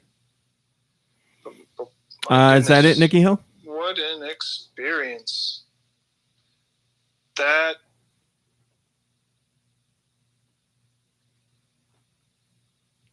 Yeah, I think that's it. I was wondering how long it was going to go for. Trying to think through myself. What did you play while me, Cowboy? What did I play? Well, that leads us into a great discussion. I've been playing Paper Mario, the Origami King. I can finally talk to you about it. I did. Whoa! Everybody watch out. Hit me with that Give him again. room. Here he goes. Whoa! Whoa! I love that one. Wait a minute. When is Anastasia Beaverhausen's birthday? It already happened. I believe it's the 7th of July. Happy belated birthday. Yeah, I wasn't allowed to talk about Paper Mario, but now I am. I'm not allowed to talk about all of it, but I can talk about some of it. I did a video preview that focused on the battle system and the partner characters because I know, or I believed that is what people wanted to hear the most. And the video did really well. I have to say thank you very much, everybody who checked that out. There was somebody on Reddit who, there was a big discussion on Reddit, surprise, surprise, about people being angry about everything. And somebody shared my video, and they were like, I watched this guy's video, and he gives really detailed impressions on the battle system, and blah, blah, blah, blah, blah, blah, blah. And they were recommending it to people, and I messaged them. I was like, thank you so much for sharing it, because it seemed like a lot of people really liked the video, and I was over there. He said, shut up. I don't want to be here. And you found out it was Josh. I was Josh is posting on Reddit. Answering questions over on Reddit because people were talking and being nice. And it was very nice, very rare outside of GoNintendo circle, nice interaction on the internet. But yeah, I've been playing it, so you can check out that video for my impressions on there. But I opened up questions over on the Patreon as well. I said, if you had some questions about Paper Mario, the Origami King, you can ask me on Patreon, and I will answer whatever I am allowed to. So I'll read these questions. I have not read them ahead of time because I like to do things on the fly. So I'll read them, and if I can answer them, I will. Rob has a question, and they say, this question is less for me and more for people who keep asking. But the game is more reminiscent of Sticker Star and Color Splash, but with very small elements, accessories, connected world, etc. of older games, right? People tried to distance Origami King from Sticker Star and Color Splash, but the similarities seem kind of obvious. I will say it is much more similar to Color Splash than it is Sticker Star, but I will say it does share elements with the older Paper Mario games, as you are saying, through the connected world and accessories. Yes, so it's a bit more of the older style games, but it does not allow you don't get experience for going into battles, which is the big sticking point for people. And there's plenty of people who say no experience, I'm not playing it. So if that's the way you feel, I say that's sad. But then you've made up your mind. I don't know what to tell you. But yes, I personally did not really enjoy Sticker Star, but I did enjoy Color Splash. And I will say, so far, I'm not allowed to give my full review, but so far I am liking Origami King considerably more than Color Splash. So thank you, Rob. Drew asks, what does Origami King do that other Paper Marios haven't done? Well, the ring battles, certainly. You have your traditional battle stuff where, your action RPG where you action turn-based RPG where you jump on enemies or hit them with your mallet or throw fireballs or whatever, and you hit the button at a certain time to do a more impactful attack. But before each battle, you have the ring component, which is what I go into great detail in on the video. So please check out the video. But a very quick version is you have concentric rings on the battlefield. And the start of each battle, you have to line up enemies. If you line them 4 in a row or groupings of 2 side by side into a square, that'll get you a damage bonus, 1.5 damage bonus. And if you manage to line them up that way, then you can usually take them out in one swipe or one round of attacks. But you manipulate the rings by spinning them left or right or pushing them forward or pulling them backwards. And it's a little puzzle before each game. And you'll have a limited amount of moves you're allowed to do to line them up. So you're allowed to do 3 spins of the ring to line everybody up, or sometimes 1 spin of the ring. And sometimes it's easy to see what you need to do to line them up to get the right attack bonus, and other times it's not. And if you can't manage to get it done, then you don't do the extra damage boost, and then battles are going to go on longer because you're usually not going to be able to take everybody out in the first round. There's still instances where you line everybody up and you can't take them out on the first round anyway. But yes, certainly the ring battle is new for any Paper Mario, and I find it quite interesting. It's a bit of a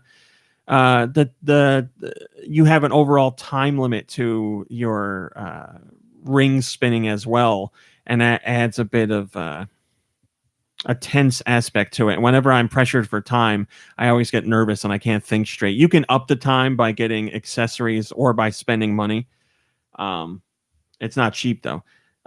So you might see a whole group of enemies and you're like, I don't understand how to spin these guys at all. I don't know what to do to line them up correctly, and I just bite the bullet and line up most of them and then go in and take them out. But yeah, without a doubt, that is the biggest change here. Guy Bones says, question 1, do you find it fun and that the coins as a reward for defeating enemies are worth it? I find it a lot of fun. I really like the battles because I've always liked the way Paper Mario battles are, so I enjoy that. I really like the ring stuff just because it makes me think in a way that I wouldn't normally expect for this kind of game. And it's a puzzle element, really. It's solving puzzles. It's kind of like a Rubik's Cube. I really like it. I honestly find the battles a lot of fun. Do I find coins as a reward for defeating enemies are worth it? There's so many different ways to spend coins, especially if you're using them to extend the timer, because like I said, it doesn't come cheap.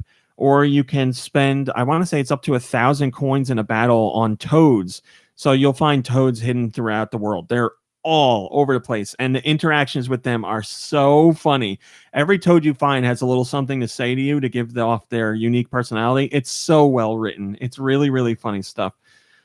They'll join you in battle after that, and then they're like in the crowd watching you fight, and you can spend up to it might be 999 coins per battle to have them come in and help, and they may take out enemies, or they may give you health, or they'll do something else to help you. They'll spin the ring for you to line things up. So yeah, if you use all that stuff, you can certainly you can spend your money easily and get rid of almost all of it pretty damn quickly. And then on top of that, there's stores where you buy things that you'll need to buy multiple times unless you're just gonna try and find them in the landscape, because you can find some of the things too. But like metal boots to jump on spiked enemies, or a shiny mallet to do more damage. You use them and they eventually break. They'll go from like good to kind of good to completely broken. When they break, you can go buy new ones. So there's things to spend money on. You still get a ton of money. And if you're not spending it on the timer, or you're not using the toads, then you can build up a lot of cash. Yeah, but yeah, I mean, I find it satisfying. I find it's worth it. And it's kind of like the money, even though you don't level up through abilities, it's kind of like the money is your experience points, because you can use that money to buy accessories that make you more proficient in battle, things that'll up your defense permanently, or up your offense permanently, or give you more timer permanently. So it's kind of like that's your experience. Not traditional experience, obviously, but kind of like that. And then you also find hearts throughout the landscape that will add to your overall health points as well. Thank you, Guy Bones. James Jackson says, I know you can't answer this, but my only question is, for what reasons will diehard fans of Paper Mario, The 1,000-Year Door, dislike this game? You'll dislike it because it's not Paper Mario, The 1,000-Year Door. That's all people care about. Paper Mario, The 1,000-Year Door, any game that comes after it isn't Paper Mario, The 1,000-Year Door, so they don't like it. Or the experience. You won't like it because it doesn't have the experience. That's the argument that most fans make. So if you're looking for experience, it is not here. And if you're looking for Paper Mario, The 1,000-Year Door, this is a different game. So I'm sorry, but you do get characters that join you on the journey, join you in battle, add to the story. You build relationships with them, which I would argue is a very important part of 1,000-Year Door. That is in this game. So that might be something to woo you over if you're willing to try something a little bit different. Thank you, James. Jake Trick says, I'm a fan of the first 3 Paper Mario games. The last 2, or 3 if you count Mario and Luigi crossover, have not appealed to me. I'm not really feeling this one either. I'm not going to post any hate. I just want this game to find an audience and succeed. I feel like the target audience is divided. Do you think this will appeal to new audiences? I think it will appeal to new audiences because it's on Switch. I think Switch has a further reach and has a wider audience that is willing to check this stuff out, because there are die-hard Paper Mario Thousand Year Door fans who are going to say, this game doesn't do everything exactly like Paper Mario the Thousand Year Door, so I don't want to play it. But I think there's a wider group of people who are just like, oh, this game looks fun and it's Mario and it's a little something different. And they don't go in with the preconceived notions or the expectations of it being exactly like the game that they like the most in the series. It sure is boring around here. I'm talking about a game that's not even out yet. May the rats eat your eyes! You know, the Patreon people ask these questions and I'm answering them, and you're being a rude. request from the Discord. So we'll see what I think it can reach a wider audience because of the Switch install base, but we'll see. Double D. This is the last question. I just wonder what Gad is up to. First off, I'm a huge fan of Thousand Year Door, so it's going to be difficult to topple it from the high pedestal that I place it on. Not that it was the best game, but the writing was top notch. That, coupled with the world aesthetic and the characters that I've come to love, propelled it near the top of my all-time favorite games. So my question for you, as someone who's enjoyed A Thousand Year Door, what is your overall impression of the story and the writing? The writing is phenomenal. The Mom Brain, back me up. You watched me play it one night and I was cracking up. You know how good it is? Baby, lock the door and turn the lights down. I'm looking to you for serious support here. Was I not laughing a lot at the game? Yeah, you were laughing a lot at the game. The writing, I giggled at it when I was watching. The writing is so well done. It is very funny. All the characters have great personalities. It's a very humorous adventure. It's cheeky. This is probably the best written game of any one of them, and the interactions with your side characters are fantastic. Their personalities and that humor brings the adventure to life. It's so, like, finding toads is one of my favorite things because each toad has something that they say that's always funny. Like, if you like finding toads, maybe you should head over to Frog TikTok. I like, there's one toad, I think they showed him in the Treehouse live segment yesterday, where he I don't know if I'm allowed to say this. When you find him, he's talking about how can I talk about this? Maybe don't talk about it. No, I can talk about it because they showed it. Wow, they showed it in the stream yesterday. There's a toad that you find who's a butterfly. It looks like a butterfly flapping around, but when you hit it with the mallet, it unfolds into a toad. And I forget what he says, but he's standing in place trying to fly, and you see him you see the toad flapping his little arms, jumping around, pretending to be a butterfly. Oh, is that what he was doing? Because So I was good. watching that. I can tell you what he said. Tell me what he said. He lets Mario know about like a combat zone in one of your lands to like practice your timing. It's like a practice space for your battles. We might be thinking of different things. There's multiple butterflies. Okay, well maybe there is. I didn't watch the whole thing. I wasn't paying attention really. I watched Yeah. about 3 minutes of it, and then I was like, not for me. So why was it? You know what it made me think of? A Paper Mario game where it's all paper mache. Or can you tell me why it's not for you? I'm just curious. I don't believe in using paper like that. I think we need to use less paper and save the trees. Well, anyway, Double D, for your serious question, you said you liked Thousand Year Door because of the world, the aesthetic, and the characters. So if those are your reasons for really enjoying Paper Mario, the Thousand Year Door, I think you'll really, really enjoy Paper Mario, the Origami King. It has all of those elements in spades, without a doubt. And I haven't said enough about the world. The game world in general is just fantastic. One big connected world, looks gorgeous. So many nooks and crannies to explore and hidden things to find all over the place. It's really a joy. It's a joy to explore. I really like it. Like our tiny baby Joy over here.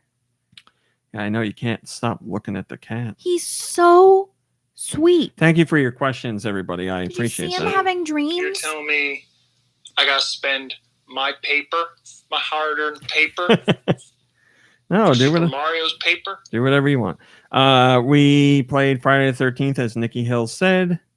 I also played. I played it last week, and I couldn't talk to you about it. Bloodstained: Curse of the Moon 2, and I have a video review for that as well. So if you want to know my full thoughts, I think it's like a 15-minute video review with all new footage from the game. Fantastic. If you love the first game, I would say this one's better. It's bigger, without a doubt. It's bigger.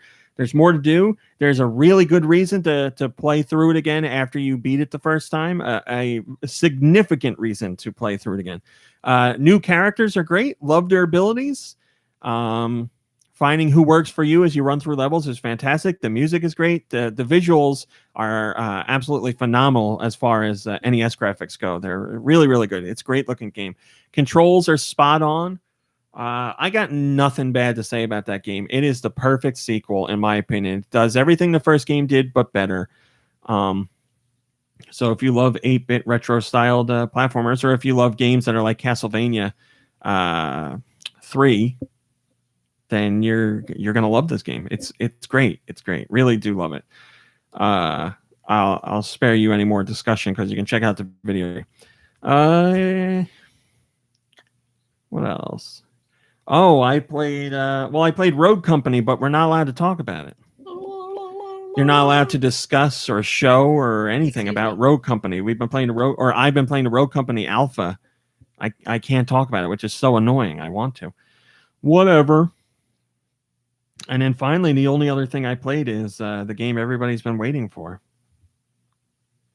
Waifu Uncovered. I got a review code for Waifu Uncovered, and I really don't think I'm going to do a video for it because it's awkward. For those who don't know, Waifu Uncovered is a game where it's a shmup basically, but the background, instead of a scrolling landscape, is a giant picture of a woman, like a drawn anime style woman. And the better you do in the game, the more naked she gets. That's all I got. That's it. It's surprise, it's not very good. I will say the music is better than I expected, but it's still not very good. As far as shmup controls go, it controls fine. It's just very one note. That's all there is to it. You shoot enemies and you see a topless girl. That's it. That's all I got for you. The game takes maybe... We call that Tuesday night around here. The game takes maybe 20 minutes to play all the way through. Yeah, I was talking to you on the phone as you were downloading it, and I was still talking to you on the phone as you beat it. And he's like, tell what did the boobs look like? Tell me about the boobs. Did I? No. Can we FaceTime? Can we FaceTime? Should we go and watch this at my parents' house? Say we lock the That's door right. and turn the Now it's lights appropriate. down low. All right, so that's all we played. Now let's do questions. Please send your questions to GoNintendoQuestions@gmail.com. Where? GoNintendoQuestions@gmail.com. They can be about Nintendo. That was beautiful. Thank you. That was very precious. Video games in general, or whatever the hell you want. Today's question comes from Doom Dude. Ooh. Doom Dude says, "Hi everyone. Hi. Hope you're all doing well and staying safe and sane. I just want to start by saying, love the podcast. It's by far my favorite type of humor. Love all the non-Nintendo tangents you guys go on, and Nikki Hill always cracks me up. So I'd like to say thank you for all that." Well, thank you. Nikki Hill, you have something to say. I'm sorry, I wasn't listening. So I was hoping for. Thank you. That's what I was hoping for. Is that what I sound like? Now for my question. This is for Mom Brain. Oh boy, we are in deep. DD Mega Doo-Doo. Mom Brain, I'm the chef of a golf course up in Canada and want to make a staff lunch for the few of us that are still at work for emergency maintenance. But I've run out of ideas until I remembered pizza slop. I was hoping you can enlighten me on what's in there. Mom Brain, please part with your information on creating pizza slop. Well, if you're looking for pizza slop, you're gonna need to. It's pretty heavy. It may not be a good lunch, but Mom Brain, he wants the Okay. news on pizza slop. Here's the deal. If you're looking for a recipe, you're gonna try and Google like pepperoni pizza pasta pressure cooker, and basically Peter Piper picked a peck Exactly. of pickled pepper. a peck of pickled pasta slops. So it's noodles. I use like ziti, not the long zitis, the short zitis. Nikki Hill, what do you call the short? Is there a special name for a short ziti? Zitinis. I think you're just good with ziti. Okay. So any noodle like a ziti. Hi, Storba. Suppose you could do wagon wheels if you want to be fancy. And then it's pasta sauce and a little bit of water and pepperoni. So it's noodles, sauce, water, pepperoni. So what you're going to do in your pressure cooker is saute a little garlic to get things going. The recipe calls for sausage. We do not do that because sausage isn't something that we really eat in this house. And some herbs. And then once the garlic is just, cooked up a little and starting to smell good, but don't burn it because burnt garlic is obscene. And then you just pour all the ingredients in and put the lid on. Well, you pour the pasta, the sauce, and the water in. You put the lid on. You cook it. And then you cut the pepperonis in half and you throw in the pepperonis and the mozzarella cheese that's shredded and stir it all up while it's hot. And there you go. Oh, my God. It is delicious. Yes, it is. Hello, Blood Ocean. Good to see you. I guess I got to go grocery shopping, but I think I do want to do this. Blood Ocean says, do you have a hello. pressure cooker? I don't have a pressure cooker. Blood Ocean. It's a pressure cooker? I thought it was like a slow cooker. No. Although you could just cook everything and then throw it in the oven together. Yeah, it only takes like 10 minutes more to do it that way. Blood Ocean says Right? just finished the fishing tournament and caught 8 in a row. Or no, that's nice. what I mean. Slow cookers usually take you cook it for like 6 to 8 hours, or you can just put it in the oven and be done in 45 minutes. A slow cooker, yes, but a pressure cooker, no. Yeah. Well, I am depressed. I don't have a pressure cooker. Well, there you go. There's your pepperoni pizza pasta slop. I hope you enjoy it, Doom Dude. What's your name, right? Doom Dude. Yes, Doom Dude. I keep thinking Doom Guy. And our Patreon question comes from Gecko Kitsune. They say, Mom Brain, please prepare the music section. Got it. Gecko Kitsune says, in the same vein of Namco Museum Collection Volume 1's demake of Pac-Man Championship Edition, what modern game would you like to see given a demake? I would play a 2-dimensional side-scrolling, kind of like that carrying game is, but The Last of Us. I mean, there's really no game that I wouldn't like to see a demake for. I'll try a demake of any game, but yeah, Last of Us would certainly be extremely interesting. What I really enjoyed that I was really upset they didn't bring to the Wii at the time? The Mirror's Edge side-scrolling game that they had for on iPads. Yeah, I forgot about that. That was a pretty cool just use of that, just or what they did with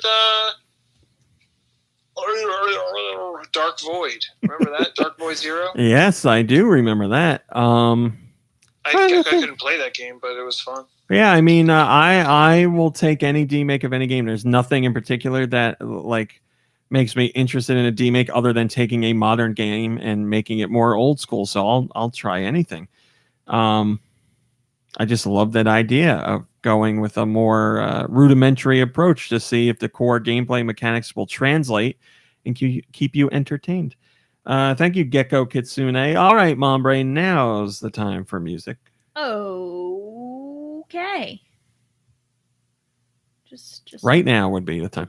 Send your music to what did I say? gnpodcastmusic@gmail.com. Where? gnpodcastmusic@gmail.com. I got music. You want to hear it? You want to hear it? Oh. The first. Is that what I sound like? I believe so. Yeah. Yes. The first song for today comes to us from Turbo K, and it comes with it comes with a message. May the rats eat your eyes. that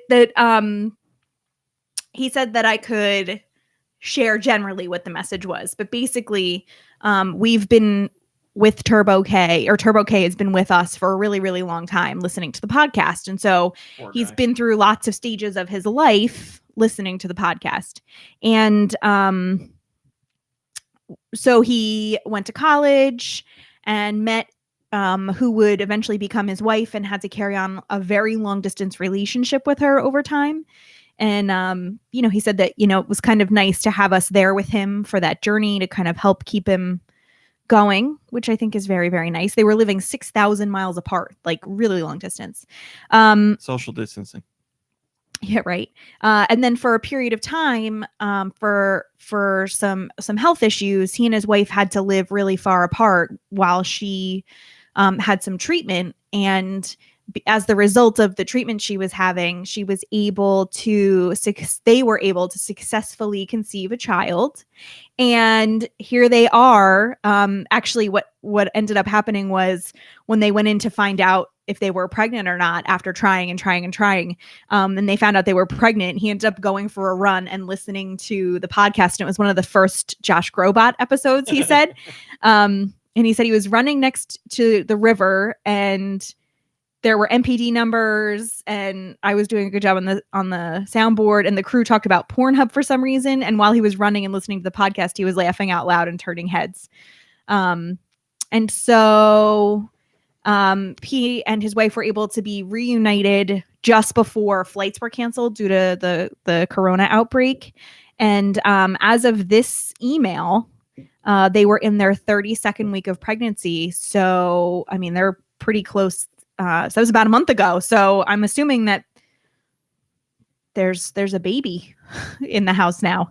So I'm hoping that all went well. And so he just wanted to thank us for being around through all these things in his life. Well, the best way you can thank us is by naming your child after Josh Grobot. So I hope little Josh is doing well. That's it. That is absolutely it. So, it's kind of nice to hear, and glad to hear that there's... Your kid better start listening to this podcast. That's right. Hi, Rex. Good to see you. So this song comes to us from Turbo K. I'm leaving the chat. Oh, yeah. Boom, boom, bing, boom, boom. Bing, bing. This is Splatoon 1 or 2. I'll say 1, 2. I don't know. 2. Splatoon music is so good, man. I want to hear some singing.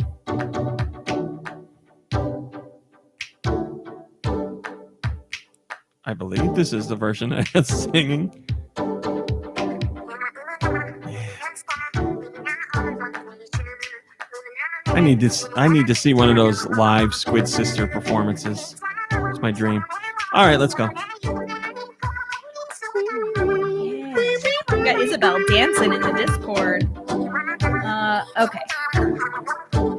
That was, in fact, Splatoon 2, and it came to us from Turbo. You have to talk into the microphone. That was Splatoon 2, and it came to us from Turbo K. Look at the difference. I see that. I'm trying to do it all, okay?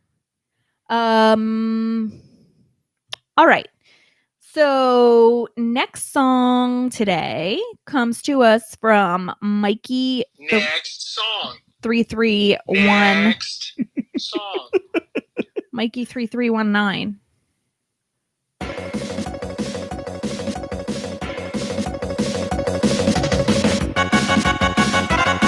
The Super Nintendo? Yes. Yes.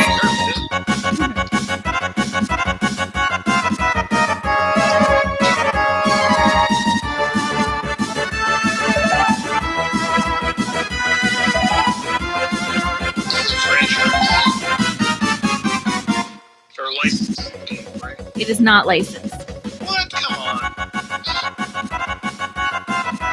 I always associate this with Pee-wee Herman. Me too. Is it Konami related? Hudson. Bomberman. No. Turn it down. Adventure Island. You're gonna ask me to turn it up. No. Something Brothers. Nope. Something Racing. No. I don't know. Go ahead. Super Bonk. Oh, I never Super played Bonk is my Super name. Bonk. I never played Super Bonk. All right, that was Super. Am I close enough? That was Super Bonk on the SNES from Mikey 3319. The next song is from Glitter Bubble 3. I'm sure you're gonna get it. Well, you're wrong.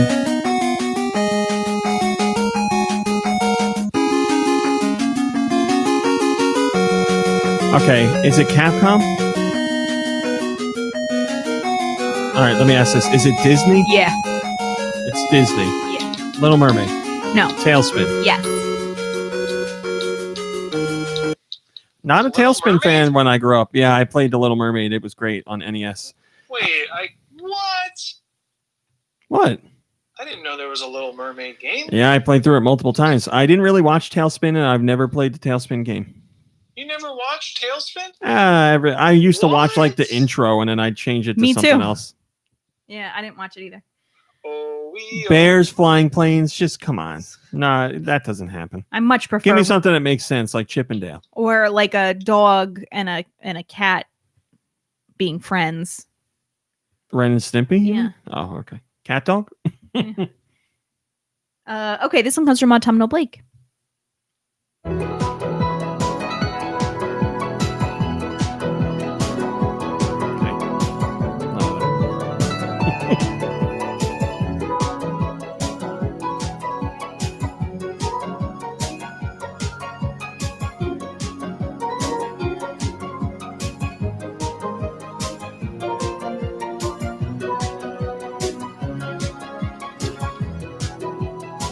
I got nothing.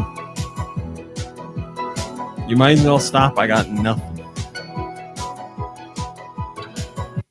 Riding stables. No. I don't know. Go ahead. We Play Motion. I don't remember that at all. Wow. Sorry. This one, and that was from Autumnal And Blake. I run a Nintendo And site. it was We Play Motion on the Wii. Here Can we comes. pause for a second? I'm sorry. Oh, This yeah, is sure. really bothering me. Yeah, let's stop the show for you. Yeah, stop the show. Stop the show, everybody. Stop the show. This Little Mermaid, why is she catching fish in bubbles and then using them as weapons? Because they help her fight Ursula. The fish hate Ursula too. No, she's killing other fish with fish. You haven't played the game. They worked. She's working with good fish. No, but she's killing fish. I just told you, Nikki Hill, you haven't played the game. There's a very deep story you're not understanding. Is there? You got to play it to find out. Well, how do we play it? We're never going to see this game come out ever again. So then go watch somebody play it on YouTube. I'm watching that right now, and you're telling me I'm wrong. Next song, please. Well, look at that shark. The detail. Okay, so that was from Autumnal Blake, and it was We Play Motion. This one's from Fred McNanner. All right, this could be a GBA. GBC? Yeah.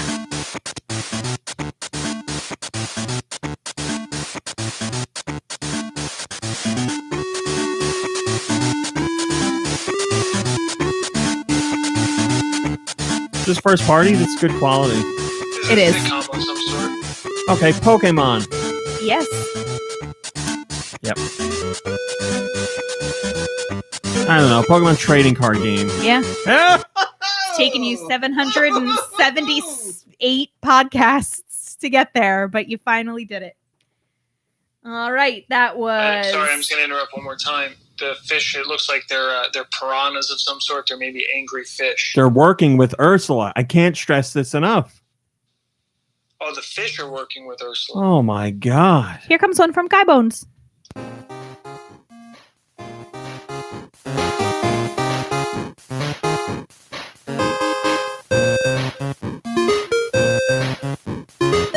Supermarket sweep the game. You're freaking the cat out. What system is this? Game Boy Color, I guess? Or Game Boy? Game Boy Color. Wow, this is great. Please don't touch it. We're so close to the end of the show. Wow.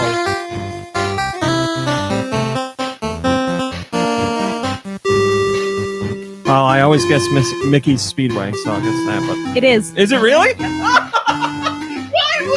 Who said that? Fred McNanner? Yeah. Oh my god, thank you, Fred. Thank you. No, I'm sorry. It was not Fred McNanner. It was Guy Bones. Thank you, Guy Bones. Yeah. Screw you, Fred McNanner. Thank you, Guy Bones. Oh my God, it finally happened. That song was amazing. I don't even remember that song. Well, there you go. This one comes from HH Big Boss, formerly known as Hylian Hero LLZ.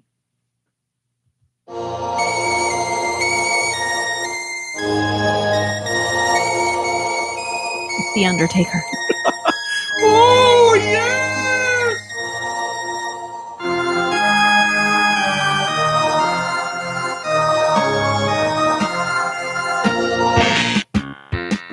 I was gonna guess Zombies Ate My Neighbors. It is. Okay. That whole thing threw me off.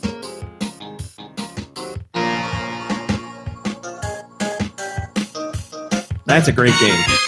I know you like it.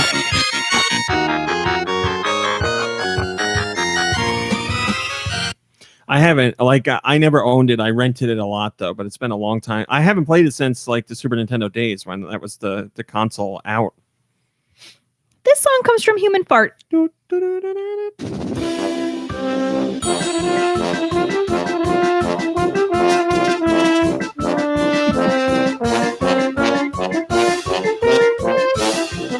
What system? Switch.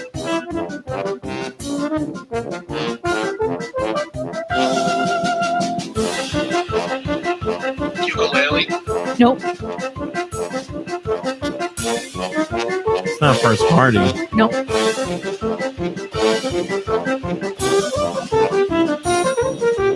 You played it.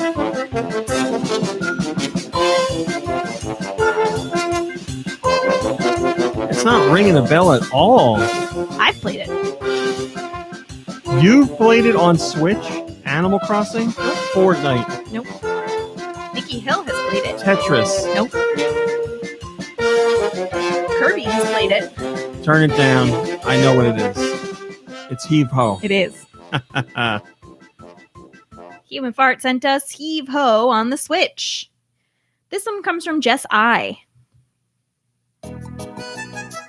Oh, I was just thinking about this song. Turn it up. I've been out. Yada da do. Such a good song. Yada da da yada da da. Da da da da da da. What is this? eShop channel? No, this is Wave Race. This is, I believe. This was on the podcast forever. Yeah, I believe this is Dolphin Park. Beautiful song.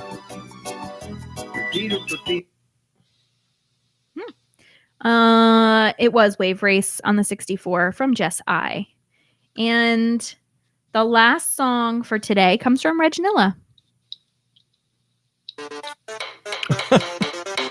Okay, he's trying to fool me. It's Groove Coaster. Okay, no, it's Taiko no Tatsujin. Yes.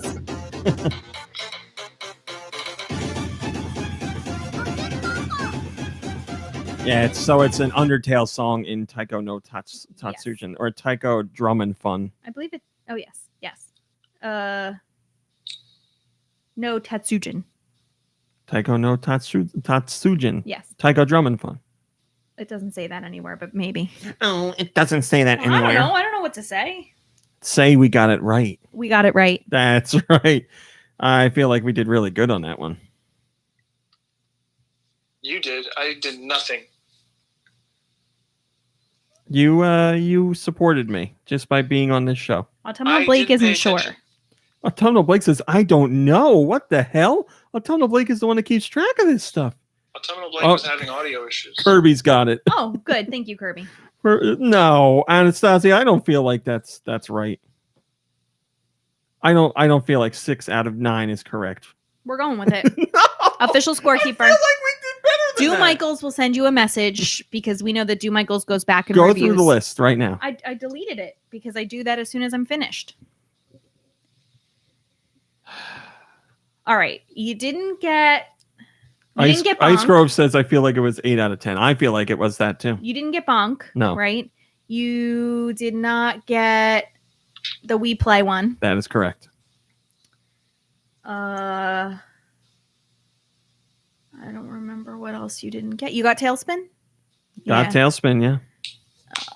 I'm going and with the Pokemon one. Yeah, I'm going with 8 out of 10. Okay. 8 out of 10.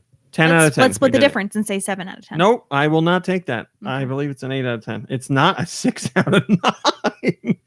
All right, guys, that's the show. We had a super packed show today. All kinds of interesting information, all kinds of fun discussion, all kinds of great memories, all kinds of laughs and goofs and gaps, and except for that part where I got yelled at by a man in the drive-thru line at McDonald's this morning. Some say he's waiting outside in our driveway right now with like a baseball bat in his hand. That's what I was going to say. That would never have happened if you were driving Thelma. No, you're right. All right, well, that's it. Thanks for watching. Thanks for listening. We'll see you next week. Goodbye, Goodbye, everybody. Goodbye, everybody. Thanks for watching. Thanks for listening. Smash that like button. I was going to ask you to have Josh say, but I think Josh leaves early every week. Yeah. I miss him. He's busy. Thanks so much, Hailey and Tom. We did have some fun stories to retell this week. I was going to say recant. There was a lot of adult conversation this week. That's very true. I have no idea what Crazy Colonel's going to draw for this episode, but we're going to find out together. Little Nikki Hill trying to explain. So what happened? Did you have to like explain to your parents? My parents never found out. No, they understood completely what happened. Oh, good. Did they really? And I'm sure your father enjoyed that whole month. A bunch of kids ordered Playboy. That's what happened. And my mom was very upset. My mom doesn't roll like that. And so did you have to like pay them for the month? You ordered Playboy for a month. Well, guess what? Money. You're going to have to sit here and watch every single hour of this. What was that, Nikki Hill? I couldn't hear you. I had $0 because I was 12 years old. I had no income flow. Rex, I'm not allowed to say that, unfortunately. Those were the days, man. A simpler time. A simpler time when you could watch pornography on scrambled cable channels. Yeah, man. Before computers is what we should be saying. Did you see that on TikTok? Somebody was saying they did a TikTok about how when they were younger they would be flipping through the channels on cable TV and there was a scrambled one and it was porn and they were like, "What's going on here?" And they're like turning their head to look at it. I thought I saw a boob. Rudy Duty, baby. Rudy Duty the frog right here. Yes, he's been a part of our lives for years, but yes, now he's an official part of the podcast. And yes, the picture Crazy Colonel drew last week featured Rudy Duty. And I don't know that the cat dislikes him, but no, they like each other. I took a picture of the cat sitting on his back, or I took a picture of Rudy Duty sitting on the cat's back today. So, all right. We're out of here. Awaken. Oh, thanks so much for supporting us. Mommy, you have a copy of Control, right? I do have a copy of Control, yes. Okay. Thanks for watching. Thanks for listening. Hang out with friends and family virtually or whatever the hell you're doing. Just be careful. Rest, relax. You deserve it. We'll see you next week. I can almost see my butt. Bye, everybody. Goodbye, everybody.